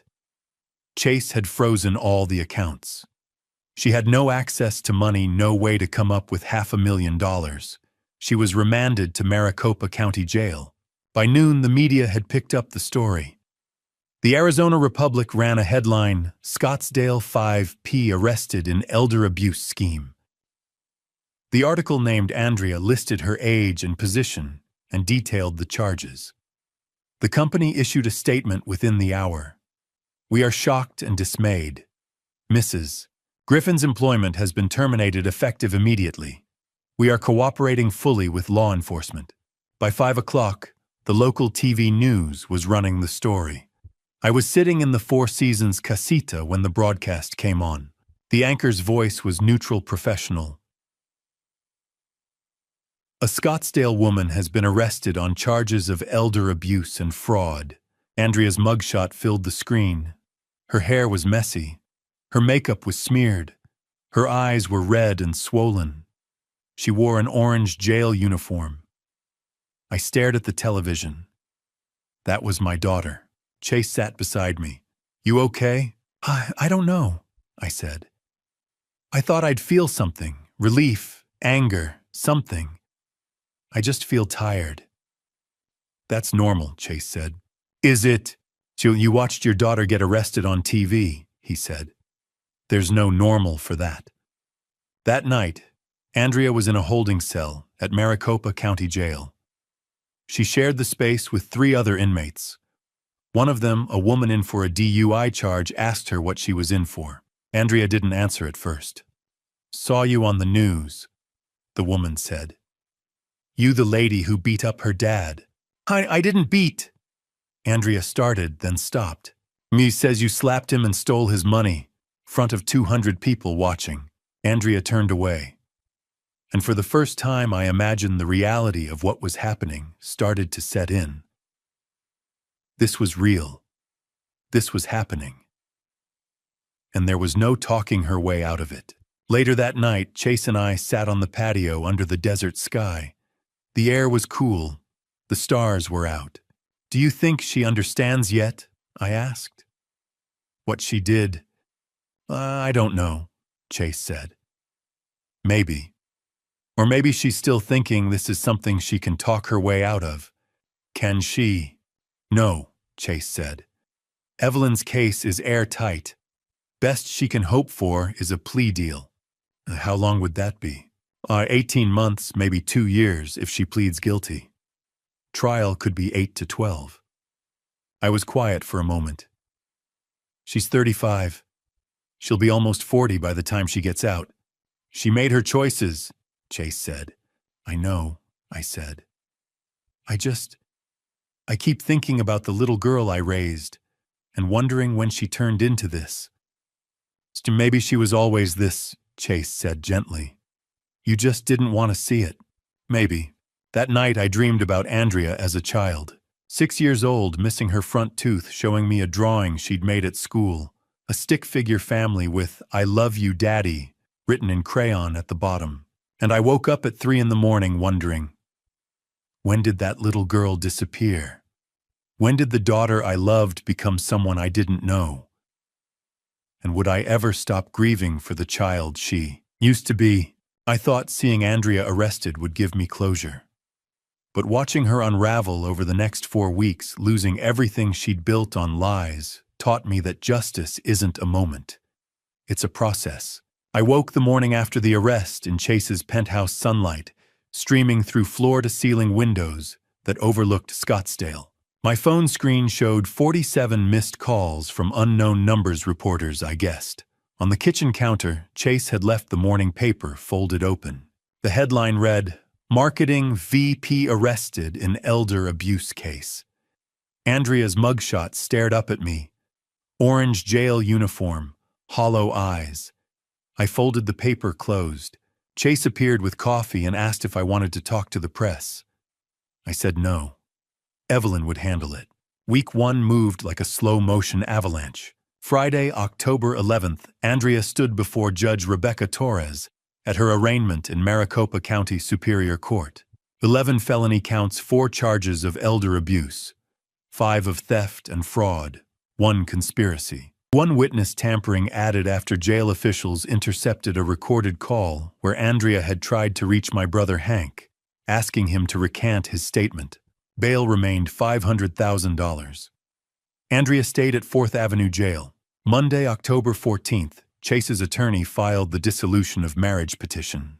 The language was clinical fraud, irreconcilable differences, request for separate property division, no spousal support. Chase told me over breakfast that he'd removed his wedding ring the night of the restaurant confrontation. It was already over, he said. The paperwork just makes it official. Wednesday, October 16th. Andrea's employer placed her on unpaid administrative leave. By Thursday, the local news ran a 10-minute segment titled, "Daughter Accused of Defrauding Elderly Father." I declined interview requests. Chase issued a brief statement through Evelyn. Lance Griffin is recovering and grateful for the justice system. I watched the broadcast from the penthouse couch. I expected to feel vindication, maybe even satisfaction. Instead, I felt a tired kind of relief. I didn't want revenge, I told Chase. I just wanted her to stop. She has, Chase said. Week 2 brought the professional collapse. Monday, October 17th. Andrea's employer completed an internal audit. They'd discovered $48,000 in fraudulent expense claims. The company terminated her employment for cause and referred the case to the Maricopa County Attorney for additional charges. Tuesday, October 18th. The Arizona State Board of Behavioral Health Examiners suspended Dr. Patricia Morales' medical license. An FBI probe had uncovered a broader Medicaid fraud scheme. Morales had billed for mental health assessments she'd never actually conducted. Dozens of other victims. Files going back 3 years. Thursday, October 20th. The social distancing began. One of Andrea's closest friends posted a cryptic message online. Sometimes the people you think you know, you don't. By week's end, 197 of the party guests had unfriended Andrea. 12 had agreed to provide formal witness statements to the prosecution. Saturday, October 22nd. A real estate appraiser visited the Paradise Valley house, 6,000 square feet, Spanish colonial architecture appraised at $1.8 million. Chase's attorney filed a motion to freeze all marital assets pending the divorce settlement. That same Saturday, Margaret Campbell knocked on the penthouse door carrying a casserole dish of homemade lasagna. She'd been my neighbor for 20 years. She'd watched Andrea grow up, and now she stood in Chase's kitchen and told me, "You're not alone, Lance." It was the first time in years I actually believed that. Week 3 tightened the legal vice. Monday, October 24th. The prosecutor's office added 2 more theft counts and 1 count of witness tampering for the jail call to Hank. Andrea's total charges now numbered 14. Wednesday, October 26th. Evelyn called with an update. The preliminary hearing was scheduled for November 18th. If she doesn't take a plea, Evelyn explained, this goes to trial in February 2025.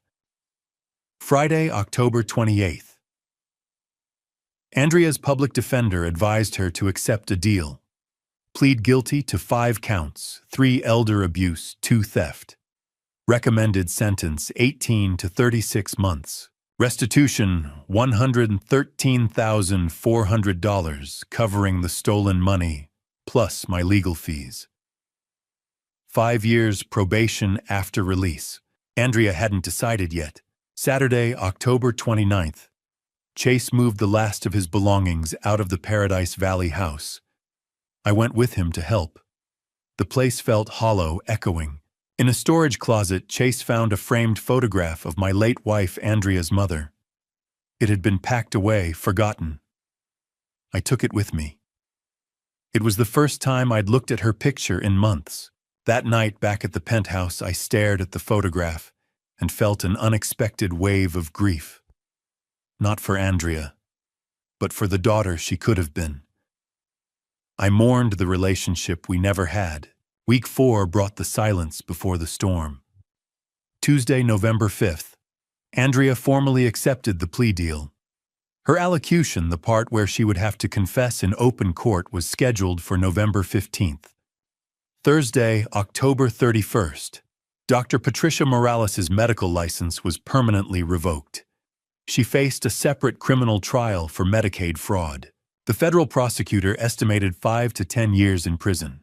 Saturday, November 2nd. Chase and I had dinner on the penthouse balcony. He told me he'd started seeing someone, a woman named Sarah, a pediatric nurse he'd met at a charity event. "I want you to meet her," he said. Then quieter, "And I'd like you to be my best man, someday, when we get there." I said yes. It was the first time in years I'd felt hope for something other than survival. Sunday, November 3rd. I wrote in my journal a new habit from the therapy sessions Chase had quietly arranged for me. The entry read, "4 weeks ago, I thought my life was over. Today I realized it's just beginning. I looked out at the Scottsdale city lights and thought about Paula, my late wife's best friend, who Chase said had been asking about me. I thought about the volunteer work Evelyn had mentioned, an elder abuse hotline that needed people who'd been through it. And I felt something I hadn't felt in months, calm. Not happiness yet, but the absence of fear. On November 3rd, exactly 4 weeks after Andrea's arrest, I wrote in my journal, "I think I'm ready to forgive. Not her, not yet, maybe not ever. But myself. For staying silent so long, for believing her lies, for thinking I deserved it." The next morning, Chase knocked on my door with 2 cups of coffee and a crazy idea. "One, Dad," he said, "how would you feel about volunteering at the elder abuse hotline? They need people who've been through it." I looked at him, this man who wasn't my blood, but had become my family, and I realized my story wasn't over. It was just beginning. While Andrea's life was falling apart in a jail cell, mine was being rebuilt, one small, ordinary moment at a time. And I learned that healing isn't dramatic. It's quiet. It's boring. It's beautiful. The same 4 weeks that dismantled Andrea's world, October 10th through November 3rd, were the weeks that taught me how to live again. Not survive. Live. Dr. Alan Brooks referred me to Dr. Samuel Garrett, a geriatric specialist in Scottsdale. My blood pressure was 160/95. Blood work showed mild malnutrition markers for chronic stress disrupted sleep patterns. "Your body kept score of the abuse," Dr. Garrett told me. "Now we teach it safety." He prescribed medication and referred me to a nutritionist named Linda Foster. Chase helped me move into the penthouse guest suite, a space with a view of the McDowell Mountains, a bed with clean sheets, a closet that was mine and mine alone. It was the first time in years I'd had a room that felt like my own. Evelyn Cross and a financial planner named Nathan Cross walked me through my finances. The conservatorship had never been filed. My assets were 100% mine, $340,000 in retirement accounts, a $280,000 house in Tempe with no mortgage, and $2,800 a month in pension income. "You're financially stable," Nathan said. "We just need to protect what's yours." Nathan proposed renting out the Tempe house for $2,200 a month, keeping my retirement accounts intact. opening a new checking account with Chase as a temporary co-signer to prevent fraud. I had my first therapy session with Dr. Rebecca Stone, a trauma-informed therapist who specialized in elder abuse. 50 minutes. I described 18 months of manipulation, gaslighting, theft, and public humiliation. I broke down twice. Dr. Stone handed me tissues and said, "You survived. Now we help you thrive." Margaret Campbell visited with homemade lasagna. We sat on the penthouse couch, ate together, and watched Jeopardy! I laughed at a contestant who missed an obvious answer the first time I'd laughed in months. I walked around Chase's neighborhood. 20 minutes. The desert sunset painted the sky orange and pink. I thought, I'm still here. I'm still alive. Routine became my anchor. Breakfast at 7, walk at 8, therapy Thursdays at 2. It sounds boring, but boring felt like peace. Chase invited me to lunch with his girlfriend Sarah Brennan, a 34-year-old pediatric nurse. She asked about my aerospace engineering career the first time in years someone had asked about my work instead of my problems. I told her about the projects I'd worked on, the satellites I'd helped launch, and for an hour I felt like myself again. I joined an online support group for elder abuse survivors. It met on Zoom every Friday at 7 p.m. 8 participants, ages 58 to 81. I shared my story.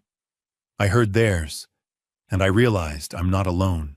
My blood pressure improved. 138/88. I'd gained 4 pounds healthy weight. During my third therapy session, Dr. Stone asked, "What do you want your life to look like 6 months from now?" I said, "I don't know, but I want to help people like me." Chase had mentioned a volunteer opportunity. Arizona Adult Protective Services needed advocates for their crisis hotline, people who'd experienced elder abuse. Training started December 2nd. I had dinner on the penthouse balcony with Chase and Sarah. Chase asked me to be his best man at his future wedding. I said yes. This man had saved my life, and now he was asking me to be part of his. I started journaling and wrote my first entry. 4 weeks ago, I thought my life was over. Today, I realized it's just beginning. I looked out at the Scottsdale city lights that night and felt something I hadn't felt in years: hope. Not happiness, not yet, but the belief that happiness was possible. On November 3rd, I looked at the volunteer application on my laptop screen. Arizona Adult Protective Services Crisis Hotline Advocate. I thought about the 18 months I'd spent silent, isolated, ashamed. Then I thought about the 8 people in my support group. About Margaret, who'd spoken up when no one else did. About Chase, who'd saved me when I couldn't save myself. I clicked Submit Application. Because maybe, just maybe, my pain could become someone else's hope. They say you cannot choose your family. In November 2024, I learned that sometimes the family you choose is the only one that truly stays, and sometimes the family you believed was gone forever can still find its way back. 3 weeks after submitting my volunteer application to Arizona Adult Protective Services, my world slowly began filling with people again. I had started a 4-week training program, my blood pressure was stable, and I was seeing Dr. Stone twice a week. Andrea's sentencing was set for December 20th, a date I tried not to dwell on. November became less about waiting for that day, and more about rebuilding what I thought had been lost. On Sunday, November 10th, my phone rang with a Tucson number I did not recognize. I almost ignored it. The voice on the other end was older, rougher, but unmistakable. It was Hank, my brother. We had not spoken in 12 years.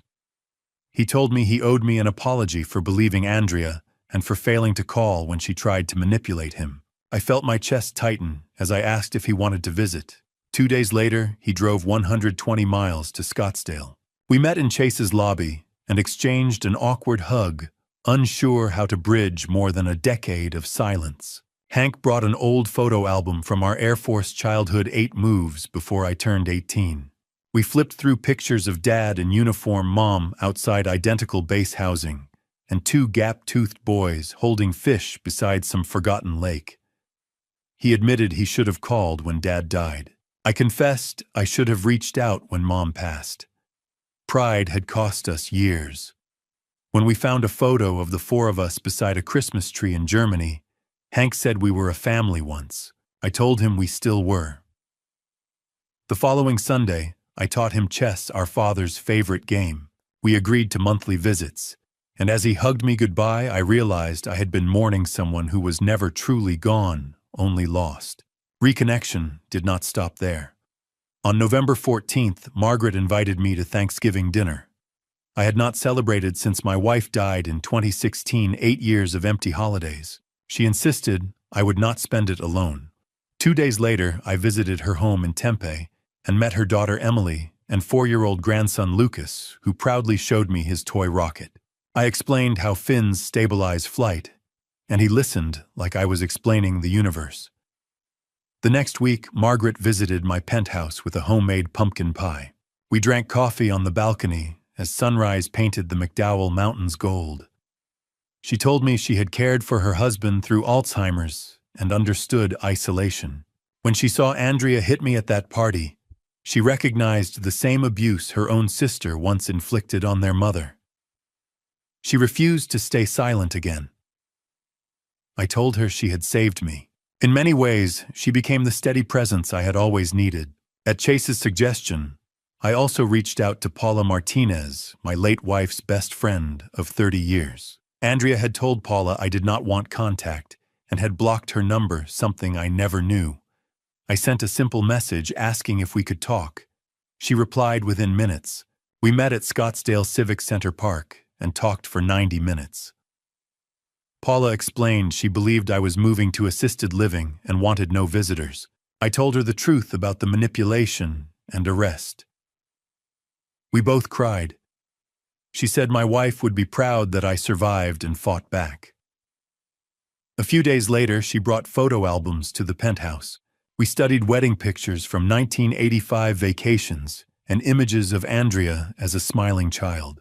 Looking at a photo of my wife laughing on a San Diego beach while pregnant, I remembered joy instead of loss. Meanwhile, I completed my training and earned certification as a crisis hotline advocate. On November 26th, I worked my first supervised shift and took 3 calls from older adults facing theft, isolation, and physical abuse. I listened, provided referrals, coordinated emergency responses, and stayed on the line until each caller felt safe. Afterward, I sat in my car and cried not from sadness, but from purpose.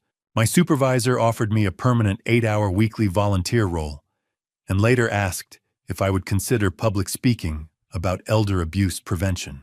I thought about the crowd who once watched me suffer and the few who finally stood up. Then I thought about the callers who said they believed they were alone. I told her yes, because if my story can spare even one person that silence, it is worth telling.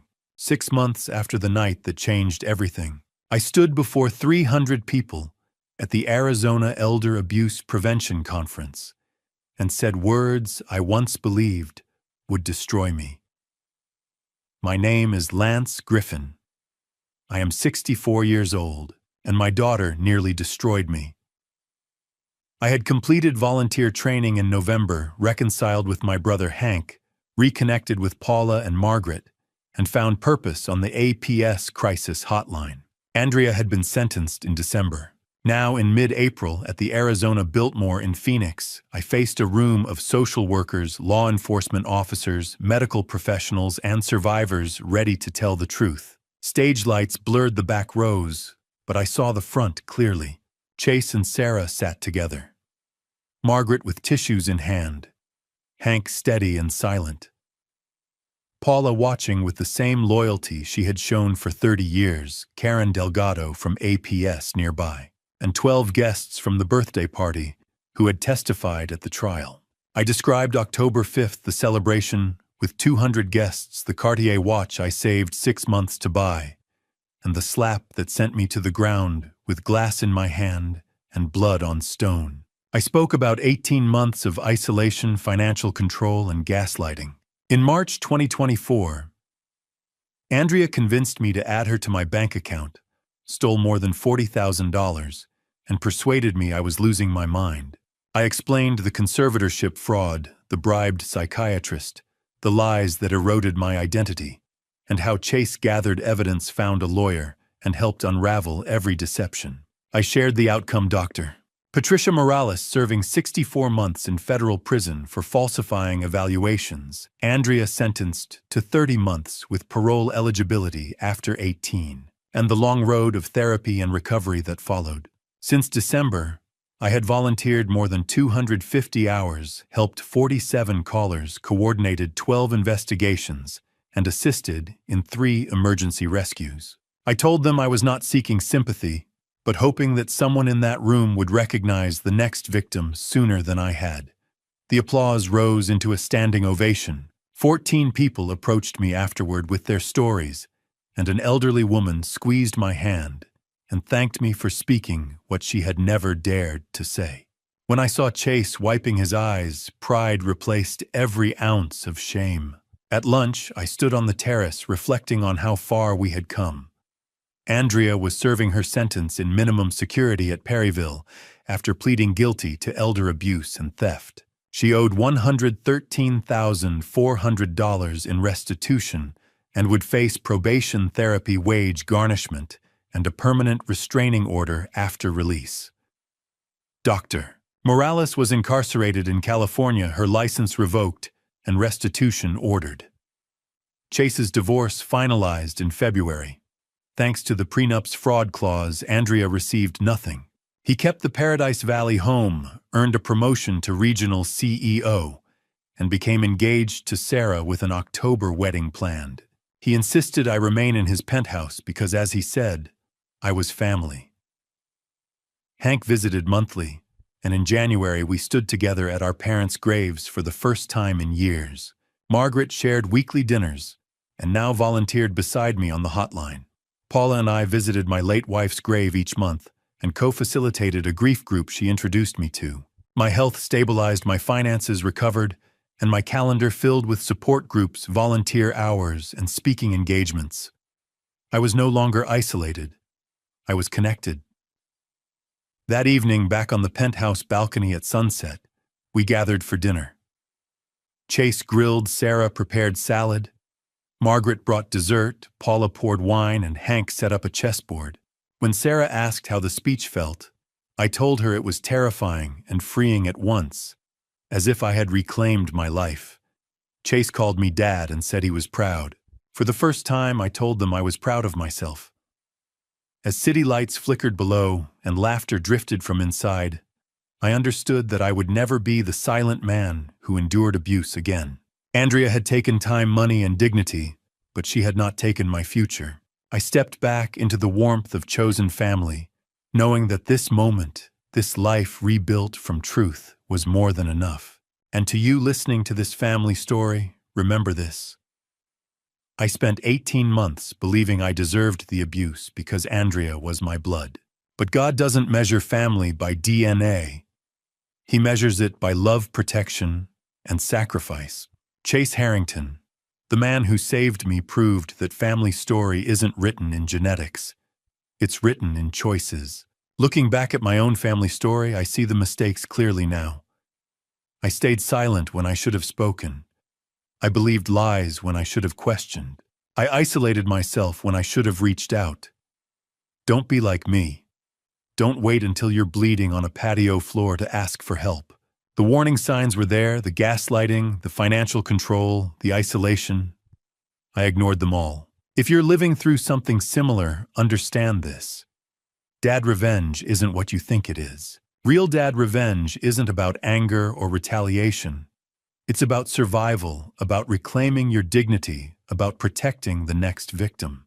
My dad revenge was standing in front of 300 people and saying, "This happened to me and it can happen to you." That's the only revenge worth having. God gave me a second chance. Chase gave me a family. And I'm giving you this warning: abuse doesn't announce itself. It creeps in slowly, wrapped in love and manipulation. Trust your instincts. Document everything, and never ever believe you deserve it. If this story resonated with you, please leave a comment below sharing your thoughts. Your voice matters. Hit the subscribe button and share this with someone who needs to hear it. Together we can break the silence. Thank you for staying with me until the end. A note to our listeners: the stories that follow may contain fictionalized elements created for educational purposes. If you prefer different content, feel free to explore other options on our channel. 보시고, 네, 다들 새해 복 많이 받으세요. 보기 좋구나, 얘들아.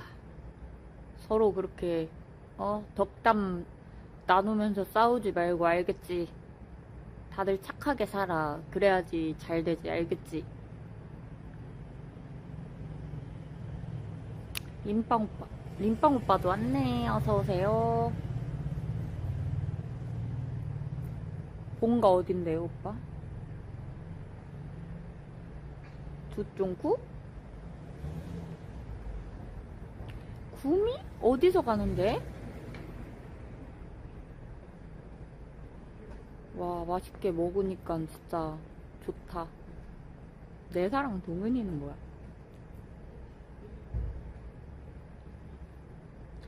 김천 김밥 천국? 오호.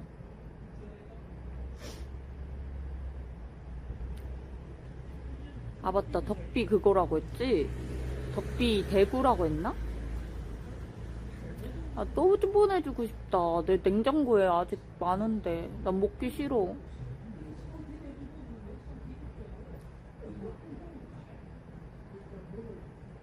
야, 덕비야. 림빵 오빠가 훨씬 니보다 나이 많을걸? 덕비 저 싸가지 없는 놈.